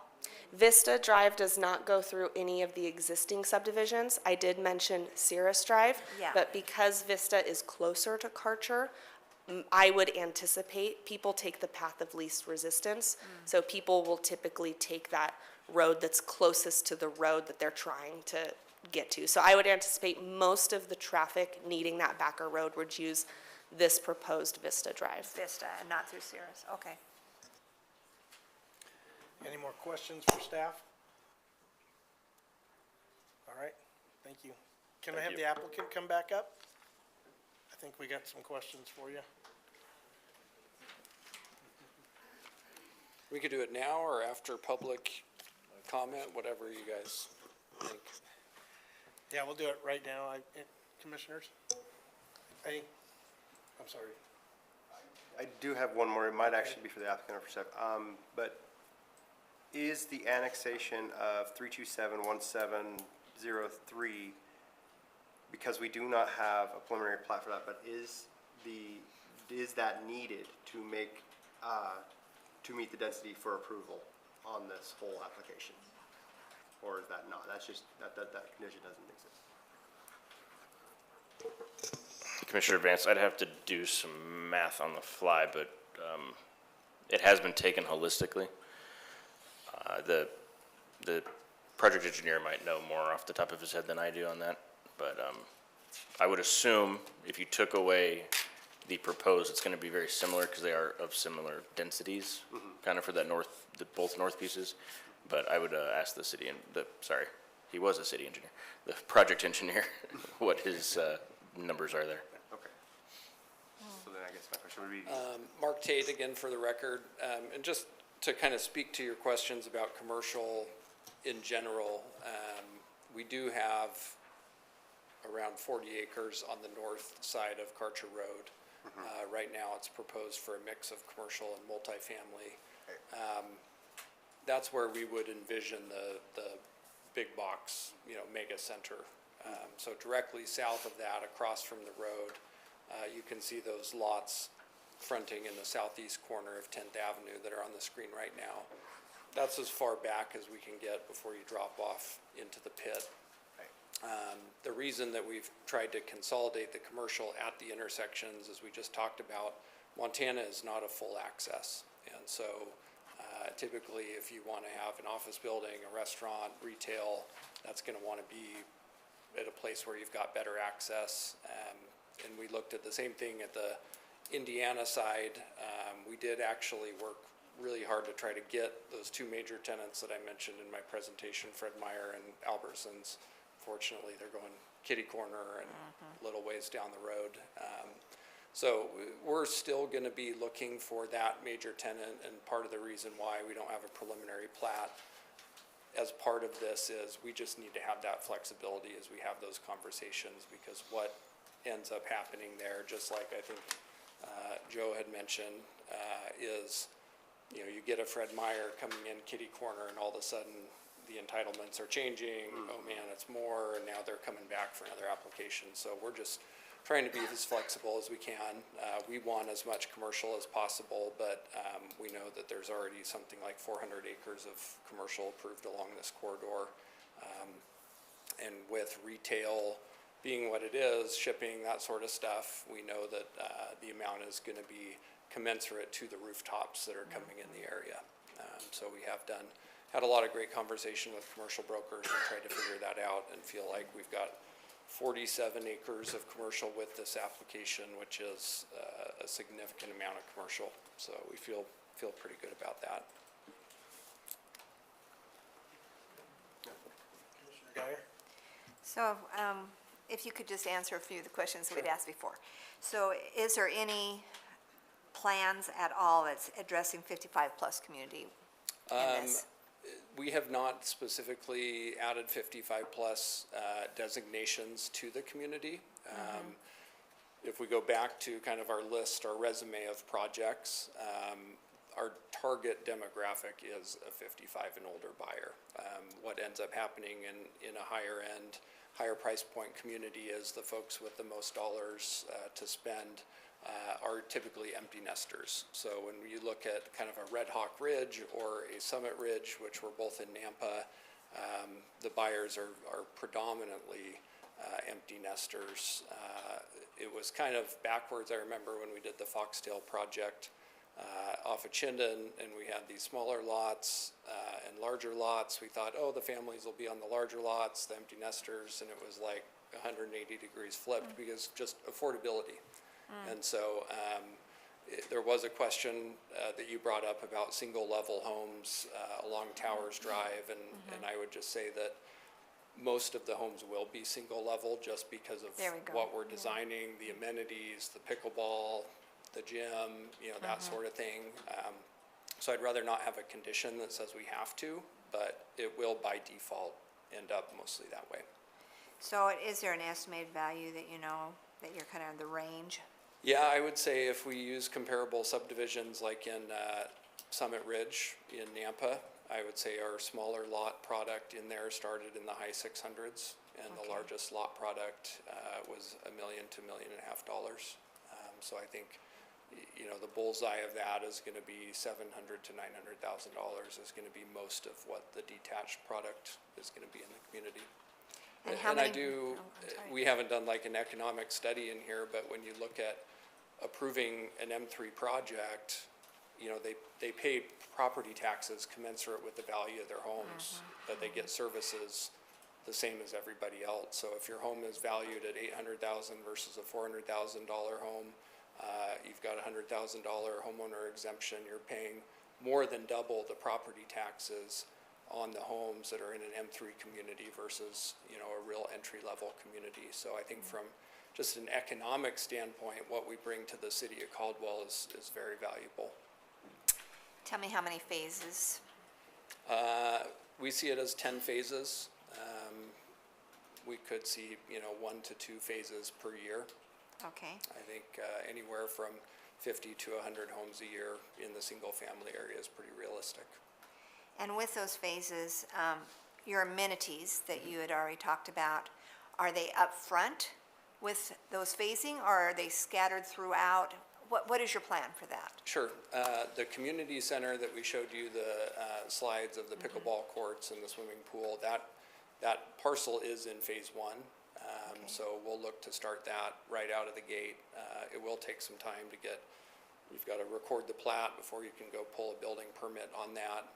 But yeah, we'd like to get things going early. You know, we might go in and actually phase some of the amenities and not build, you know, a $4 million clubhouse with the first house that goes in, because we don't want to be writing checks to maintain it with nobody there. But, you know, we're definitely known for getting the amenities in as soon as Not possible. at the and- end, okay. All right, thank you. Yep. Any other questions? Any other questions, commissioners? Yes, Mr. Chair. As with our previous item that we had, we saw a rendering of the proposed houses and everything like that. Obviously, it's a large project. You had a lot of other developments. Do you have, or is that later going to come on later with the renderings of what type of houses you're going to be providing in this? Yeah, we're still working on the design guidelines for the project, so we're not actually a home builder. We've worked with a lot of really great home builders in the valley. Our track record is we've worked mostly, almost exclusively with local home builders, developing finished lots and putting together builder teams. We're going to do a set of design guidelines that has some fairly specific architectural styles. So out at our Riverstone project, we did sort of a mountain modern theme to that project. This was written about 5 years ago. We've seen the architecture used a lot more in the valley since then, but you know, we had to kind of convince the builders that it was worth their time to redo, you know, housing elevations and that sort of thing. And I think it worked out tremendously, and that's something that we want to continue to do in our communities, where you go in and you can kind of feel some cohesiveness of the architecture. So that is something that we're working on right now, but we have not completed that yet. If there's no more questions, we'll get on to public comments. All right. Thank you. Be back. All right, we're gonna go into public testimony. And so when you come up to speak, you'll have 3 minutes. State your name and your address for the record. I have in favor, John Rogers wishes to speak. You have 3 minutes. Thank you. My name is John Rogers. I am affiliated with the parent company of Gem State Academy, the Idaho Conference of Seventh-day Adventists, located at 7777 West Fairview Avenue in Boise, 83704. I'm a CPA, and I've spent 12 years as a CFO of the Idaho Conference, and then another 2.5 years on their land use committee since moving on from the CFO role. Through these last 14.5 years, I've played an integral part in the development of the proposal that's been brought to you today, and thank you for the opportunity to speak in favor of this application. 20 years ago, the idea was born that we should use the land surrounding the Gem State Academy to create an endowment to ensure the school's long-term ability to educate children. In 2007, that idea became a voted direction by approximately 350 representatives of our constituent churches across southern Idaho and eastern Oregon. Over the ensuing years, we've had a number of parties that were interested in the property.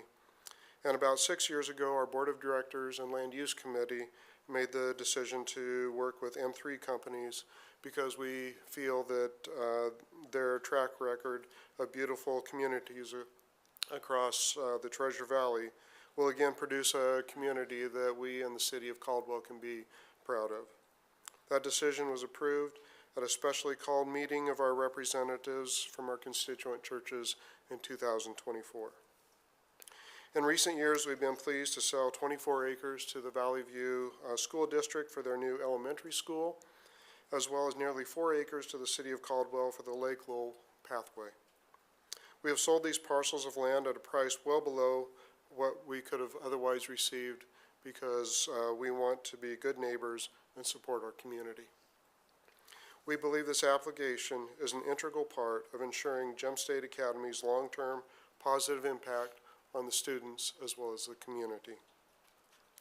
I would not be standing here before you today if it weren't for Gem State Academy. Some 90 years ago, my grandparents met at the school. My 3 children have been privileged to attend the school, and I hope my grandkids someday will have the same opportunity. I'm asking you to partner with members of the community who are striving to ensure the long-term quality of life this community has to offer. Thank you. Thank you. All right, next in favor, John Soule.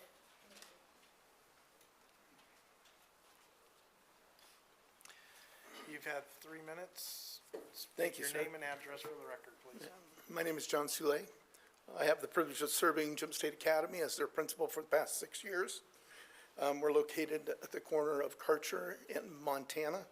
It's 16115 South Montana Avenue, 83607.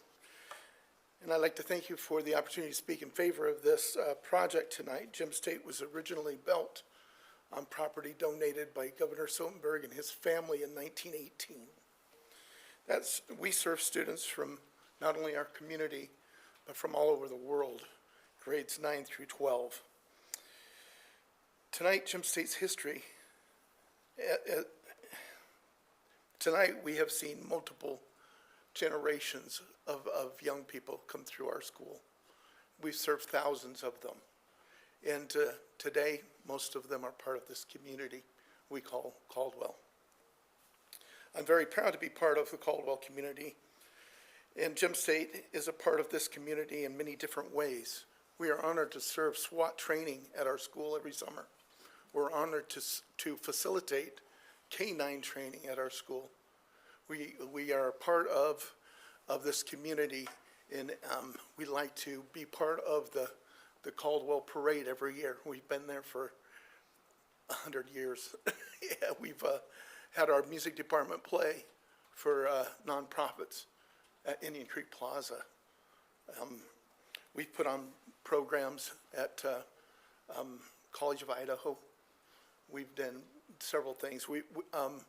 KTSY and Project 88.7 have been located on our campus for over 20 years, and they serve Caldwell also. Once upon a time, Gem State was a rural school in the middle of nowhere. And as the years gone past, we've seen it grow around us. We have developments to the south, the north, the west, and we see commercial developments to the east of us, Fred Meyer Shopping Center going in. I believe it's the right time for us to partner with a development or a developer that has the best interest in our community. We've gone through about 20 years of thinking about who do we want. We've turned some of them down. We feel like M3 is the developer that will have our best interests in mind. So I appreciate you allowing me to speak tonight. And I'm excited about the future of Gem State and what it holds to offer in our community that we call Caldwell. Thank you so much for tonight. Thank you. Next in favor, Travis Jeffers. You do not wish to speak? Okay. So we'll move on to neutral. Rosalie Schrock? Shank, is that it? Yeah. Okay, you don't wish to speak? Well, I don't have anything prepared. Okay. So, I guess, no, I have things to say, but I don't know that I can say it eloquently. Okay. Just that one quick thing, just real quick. Well, can you come to you're gonna have to come and state your name for the record. Name and address, please. My name is Rosalie Shank. I live at 14674 Port Royal Street, Caldwell, Idaho. And this development, in my opinion, I think there's so much going on already. That's just too much here. We got the verbena going up, there's another 1,000 there. Just too many people in what we call home. It makes it more city-like, not more the way the living, how we are currently living. But to answer about your question, I think it was about going through development, I'm in Toll Brothers. Toll Brothers has homes on both sides of Cirrus. They also back up to Montana, and there are cars whizzing through there.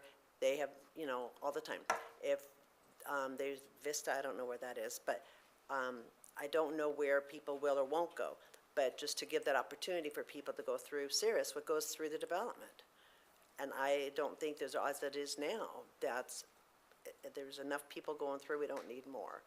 And I'm really not for this, for a lot of reasons, for the traffic, for the implication. These gentlemen, and I'm not trying to hurt anybody, be saying it in a bad way, are all talking about Gem State and whatever. I don't know where they all live. I mean, they may live in Boise, they may live wherever, but this is where we live.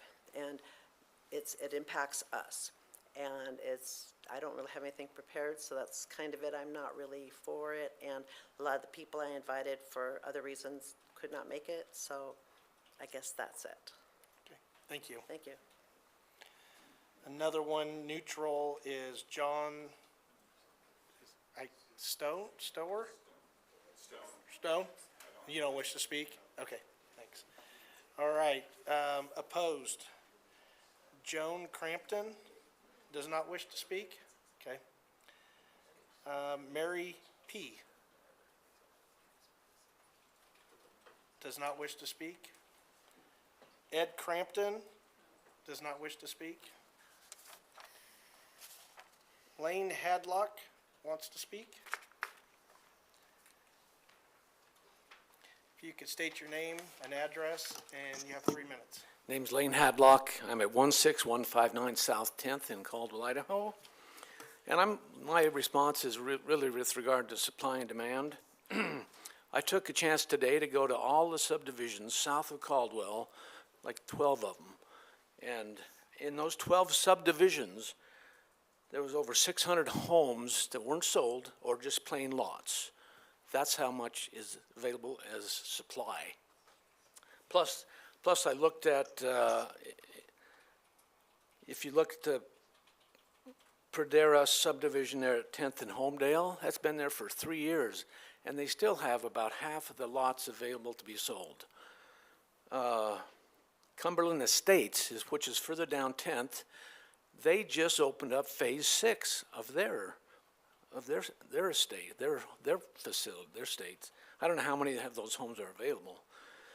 But, you know, from a pure supply and demand basis, do we really need another 630 whatever homes that is, especially when you got Element Ridge with 215 homes been approved, and they're working on that. That's just south of where I live, just north of where I live, and they're tearing all up the farmland to put those 215 in.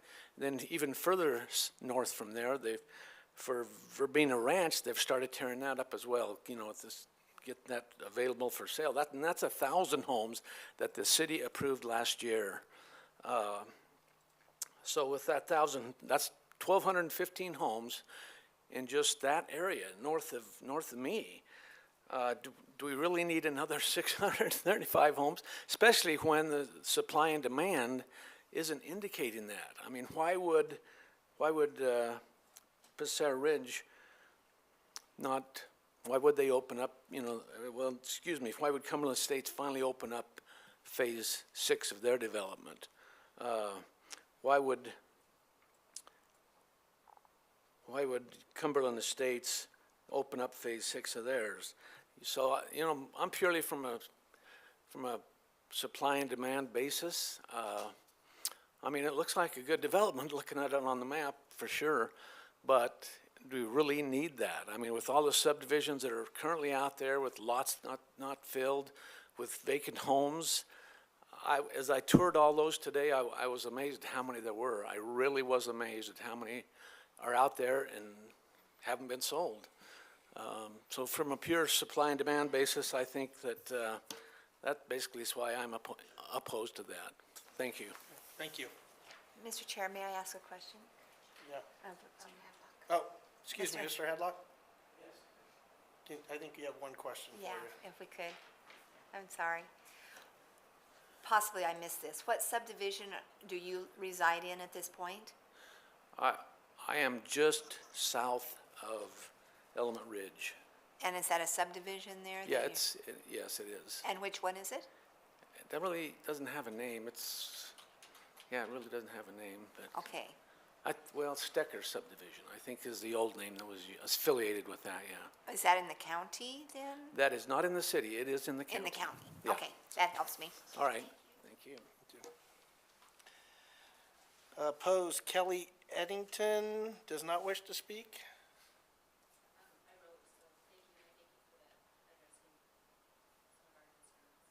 Okay, thank you.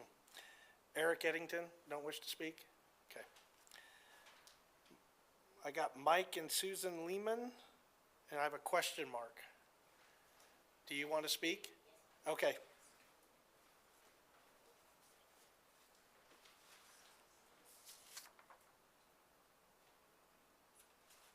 State your name and address, and you have 3 minutes. My name is Susan Lehman, address 14138 Towers Drive, Caldwell. We're in the subdivision that you guys have referred to tonight that is in the county. And our home, my husband purchased it 50 years ago.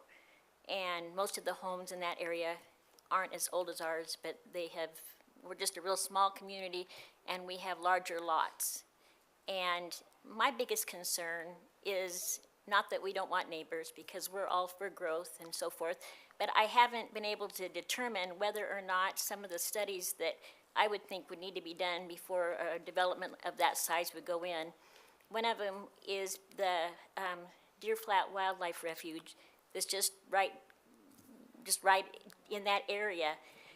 You know, every night and every morning, we have thousands of birds that come from the lake and go out into the fields to feed and then back, and then they do that at night, same thing. And the developments that are coming in out there, I'm wondering where these birds are going to go for their feed. A lot of them are local, they don't migrate in the wintertime, so they're there year-round. And then there's others that do migrate, and they use that as a stopping point for a few days en route to where they're going. And I would just be curious as to how that's going to affect them when you put in take out that many more fields in that area, where they go, where they will go. That's of concern. Also, we have a well, and we're very concerned about what will happen with that many additional homes going in the area. They'll be on city water, but just the disturbance of the property around them as they build sometimes creates problems. And we're just wondering, if our well were to go dry, whose responsibility would that be to fix? We don't think it should be ours, if that's the case, but that's another thing we were concerned about. Also, we have been irrigating out of a pipe that comes from the water that comes off the fields on Jim State Academy's property, and have done that for many, many years. And so we're going to lose that irrigation water right there. And again, wondering if there is some way that can be plumbed in, or that we don't lose that from what we've been doing now for 5 decades. And then, other than that, I think we talked about the single homes around there. We moved up there because of the view, and it is just absolutely, is that am I done? Yeah, go ahead and finish your thought. Okay, just the view is beautiful up there. And one-story homes wouldn't be too much of a problem, but two-story homes is going to just box us in to where we won't be able to see the surrounding areas at all. That will affect our property value. Our retirement is based on having that home be able to sell for a certain amount if we decide to. And I just have a lot of concerns about that. And I hear a lot about, well, they're just Towers Drive, but we're people, and we've been there for a long, long time. And we just want to make sure that everything is equitable and handled properly. Thank you very much. Thank you. Could the applicant come back up and maybe address some of those concerns? Mark Tate, again for the record. Nobody else to testify? Okay. Yeah, appreciate the opportunity to come back up. I did hear a couple things that I did want to address as it relates to kind of what's out there for supply. There are a lot of subdivisions. The market is not in an oversupplied sense. We track that very closely. And what we really pay attention to is, you know, what are the communities that we might be competing with? And there really is not a lot like what we're doing in Caldwell or Canyon County. And I think that's the important distinction. Did want to address the irrigation water, that we would continue any irrigation deliveries that are currently going through the property, that we would continue to coordinate with the ditch companies to make sure that we're not cutting off anybody's water, and that we are on city water from wells that are currently located north of Karcher Road. So I think those were kind of the main things that I heard from testimony as far as kind of just traffic and general impacts. I think now's the perfect time for this project with Karcher Road going to be wrapped up by the time anybody's in-house is out there. I could understand the concerns from folks living out there without that road, but I think we're in a much better place right now. You also heard from some of the gentlemen from the Gem State Academy, and we're just thrilled to be working with them, shared our vision, spent 2 years working with their entire church family, from their committees to board to entire constituency to take a vote on it. And so a lot of that was interviewing us as a company and what is our vision for the project. They wanted to be part of something really great in the long term. And as he mentioned, this project and property will allow them to expand their school and upgrade their school and have an endowment in perpetuity. So I think it's a great win-win. Thank you. Yep. Do we have any final clarifications by the planners? Anything from you guys? Okay. Commissioners, do we have any final questions that we want to ask? No? Okay.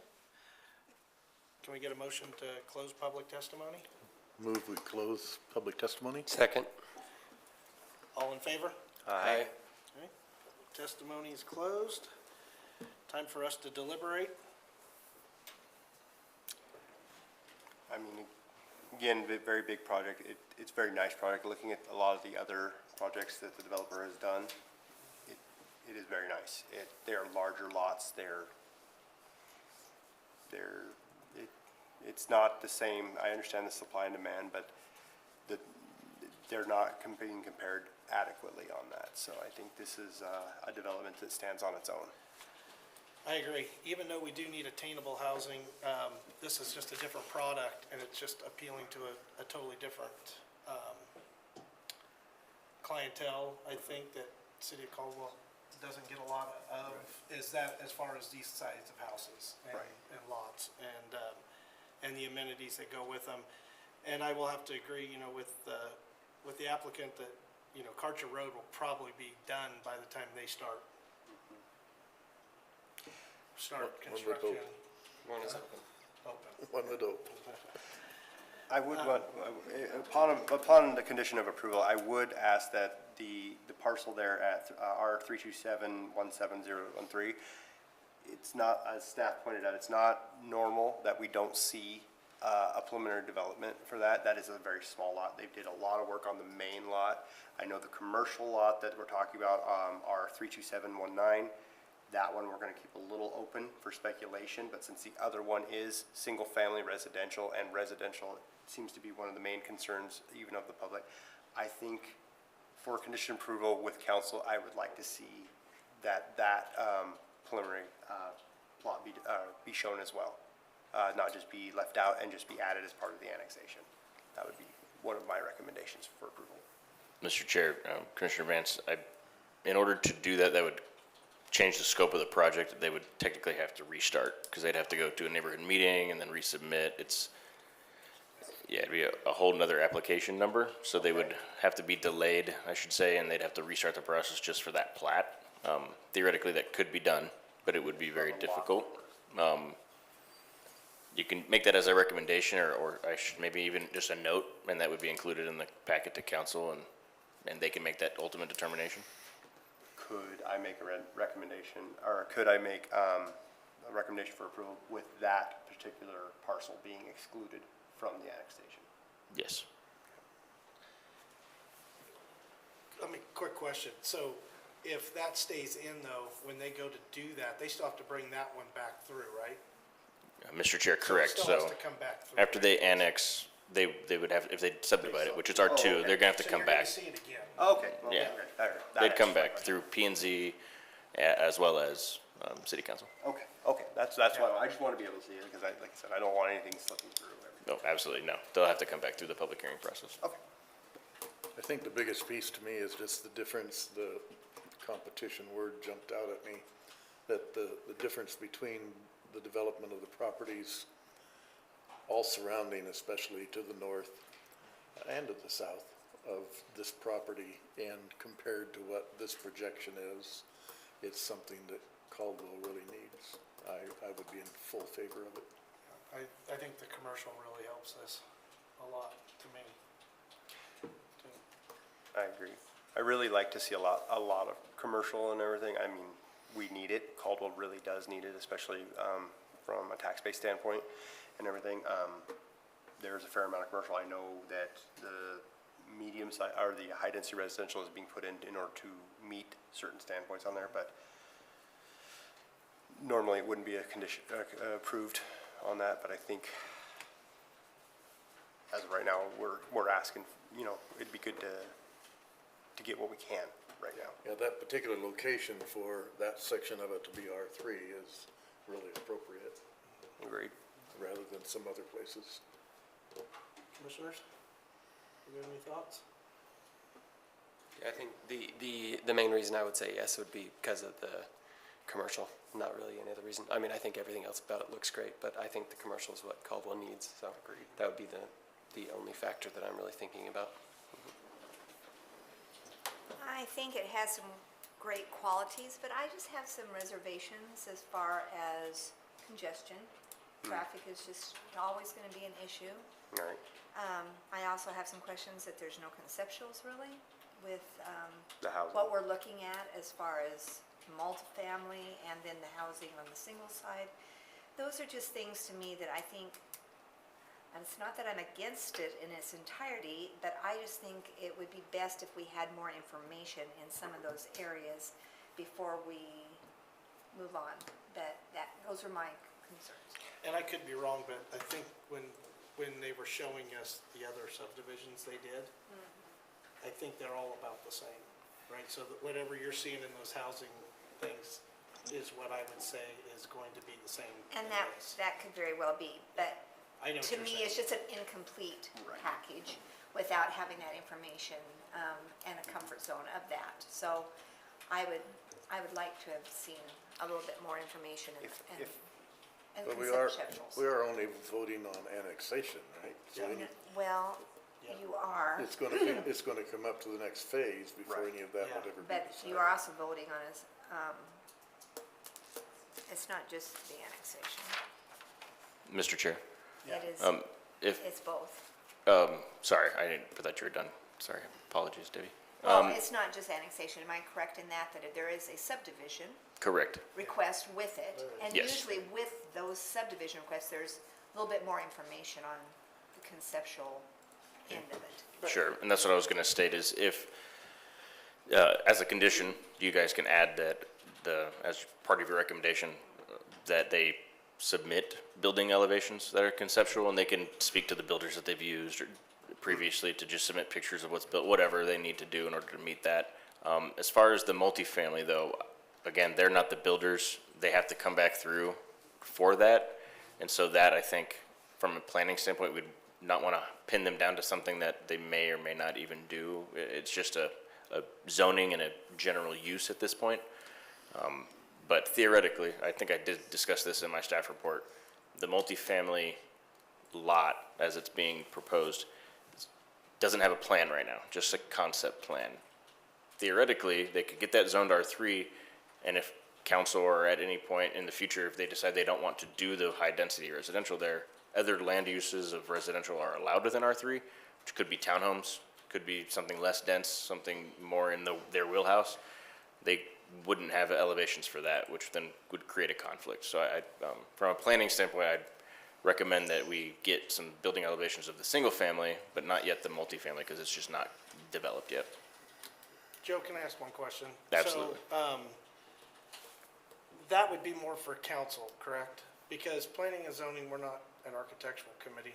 Am I correct in that? Like, we're not voting on or recommending or denial based on an elevation or a house plan. I think we're just doing land use.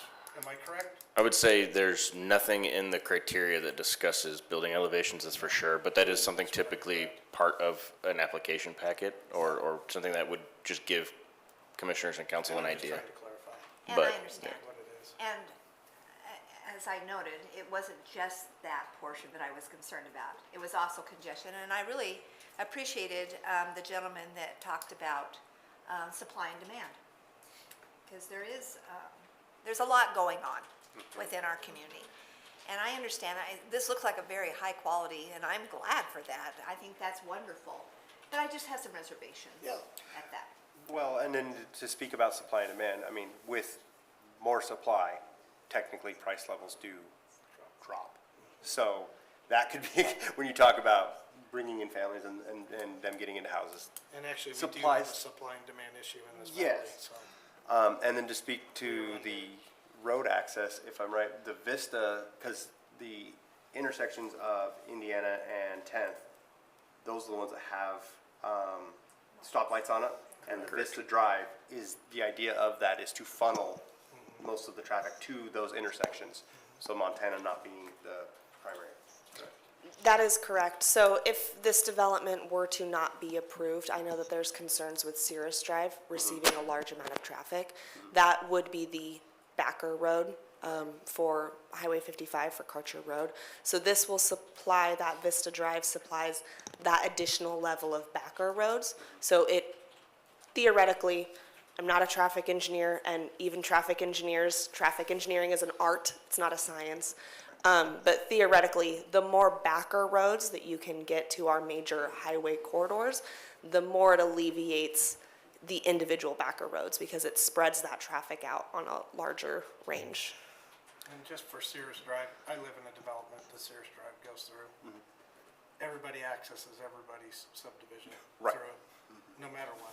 It doesn't matter if it's Cirrus Point, if it's Sienna Hills, if it's Cedar Crossing, the new subdivision coming over by Lake is gonna access Cirrus Drive.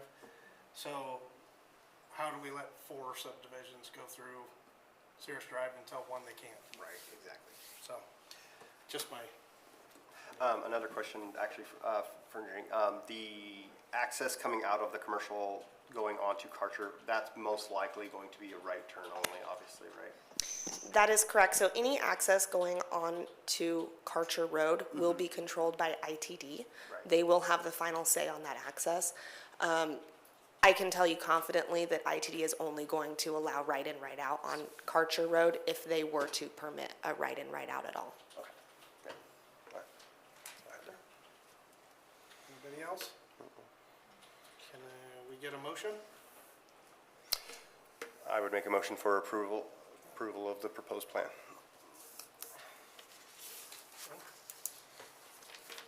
Where's the page? Mr. Chair, as Commissioner Vance, as you make that motion, if you agree with my recommendation to strike that condition 8, please include that in your motion.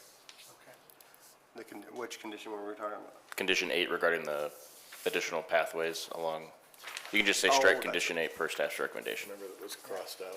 when he Oh, presented that's right. it. Yeah, I would make it, okay. We were more prepared before I made that motion. Which one were we on?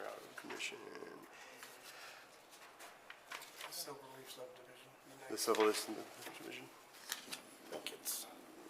There's where- Okay, based on the hearing testimony and evidence record upon the matter, upon the findings and facts and conclusions of law herein, I do hereby determine and move that a request for AN 25-16, or no, sorry. There it is. AN 25 -0010 and AN 25-00013, AN 25-0014, and AN 25-00014. The Silverleaf subdivision be recommended for approval with the condition, with striking condition 8 from it, and I look for that. Second? We have a second? Can we get roll call? Vance, Yes. Whitbeck, Yes. Harmon, Yes. Larson, Yes. Guyer. No. All right, that passes. So we will move on to new business. We'll move on to new business, action item, public hearing quasi judicial, case number ANN 25-12, SPP 25-16. The applicant, NV5, on behalf of Endurance Holdings LLC, is requesting annexation of parcel R3523601000 with a zoning designation of R2. Concurrently, the applicant is requesting approval of a preliminary plat application for Traverse Landing subdivision, a single-family residential subdivision with 6 buildable lots and 1 common lot. The site is located within the Neighborhood 2 place type within the future land use map.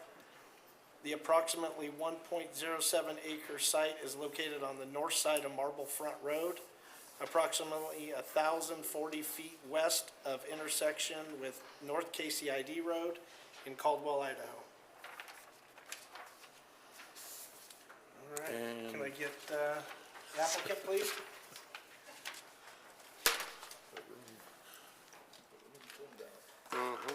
Good evening, members of the commission. It's nice to see you. It's been a while, and Debbie, it's nice to see you in a different seat. So this evening, my name is Bonnie Layton. I am here, I'm no longer with NV5, but I'm still on the project team representing this project. My address is 5561 East Hudall Drive in Boise, Idaho. And tonight I'm here to request your recommendation of approval to the City Council for annexation and zoning with a preliminary plat for this, one of the smallest projects I think I've worked on in a short while here. Just to give you a little bit of background, so our vicinity map, if you can see up towards the top of the screen, Lincoln Road, we had previously come through the city and were approved with a project called Traverse Creek. And you can kind of see that up there just below the Lincoln Road text. At that time, there was a small out parcel that we are here to talk about this evening.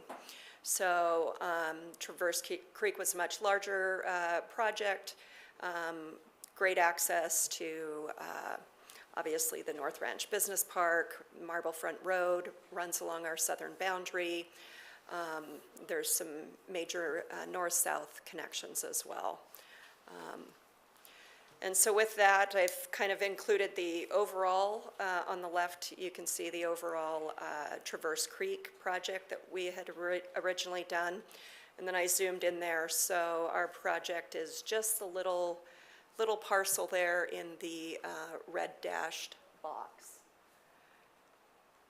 And so the details on that, and because I don't have my glasses on,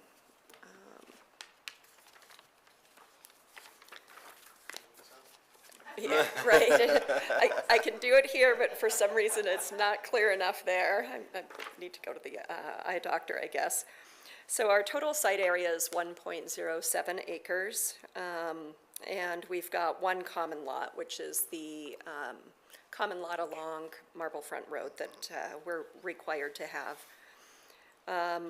We're connecting into the stub street that was provided with the Traverse Creek project. And so we have a total of 7 lots, the one common lot and 6 residential building lots. And so with that, we have a residential density of 5.61 dwelling units per acre. Actually, this project is small enough that the city doesn't require us to have open space, and this project will be part of the larger Traverse Creek and share the amenities there. So it'll be folded into the HOA and everything. Again, it was an out parcel at the time that we went through. We've since acquired the parcel, and so we worked with staff to come up with this design. This is a little bit more technical, so we've got 4 narrower lots. They're somewhat consistent with what's happening to the east in the previously approved project, and then a couple of standard single-family lot sizes. And just for a frame of reference, so the overall Traverse Creek phasing plan, I put this up here just so you guys could get a sense of how this project is going to develop out. This parcel that we're here for tonight in the red box is would be part of the phase 4. We would anticipate just developing it with the rest of the project. So phase 1 of Traverse Creek is supposed to start in the northwest. There's some pretty significant improvements in Traverse Creek that we're required to do. There will be frontage improvements, of course, all along our frontages for Traverse Creek, and then also this piece touches that as well. So the types of homes we build, the 2 larger lots will have our standard single-family detached lots like this. These are some examples of what we build. And then more, the 4 narrower lots would have something similar to these elevations. So a little bit more lock and leave, be able for folks that maybe don't want to have a larger yard or a lot of yard maintenance. So a little bit of diversity in a small project. And with that, I'll stand for any questions. We'll do staff report real quick, and then we'll Okay. go to questions. Thank you very much. Yep, thank you.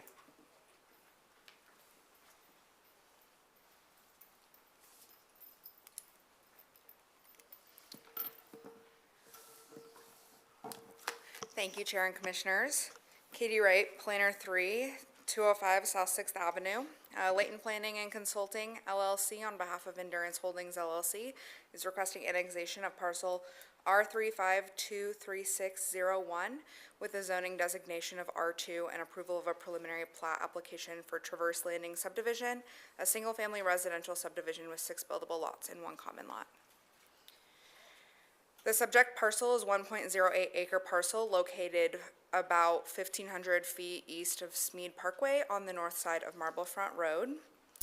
The parcel is currently located within the county and within the city's impact area. The parcel is contiguous to city limits, therefore an annexation request is permissible. The applicant is proposing single-family residential detached homes, which conforms with the purpose statement as specified within the Caldwell City Code for Community Residential R2 Zone, which states that the R2 zone accommodates for single-family residential. The proposed density of 5.61 dwelling units per acre is compliant with City Code, which requires a minimum of 2 dwelling units per acre and a maximum density of 8 dwelling units per acre.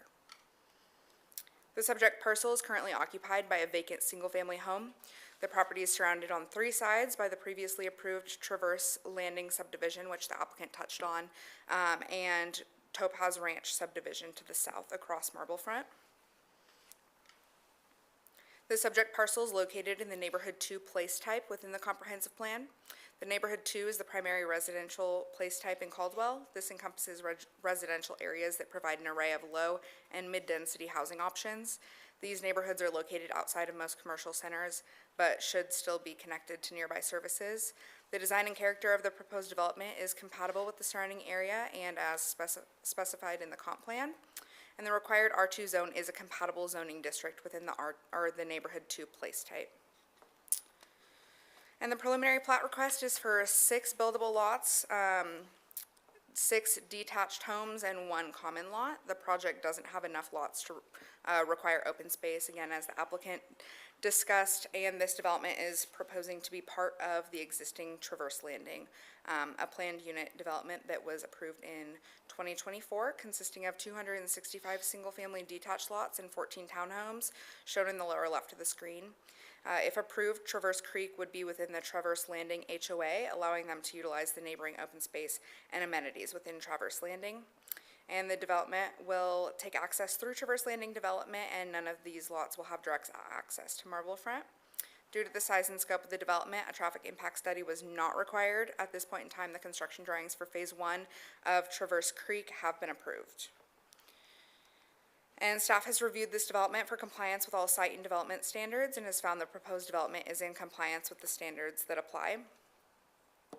All utilities are available or will be made available to serve the proposed single-family development.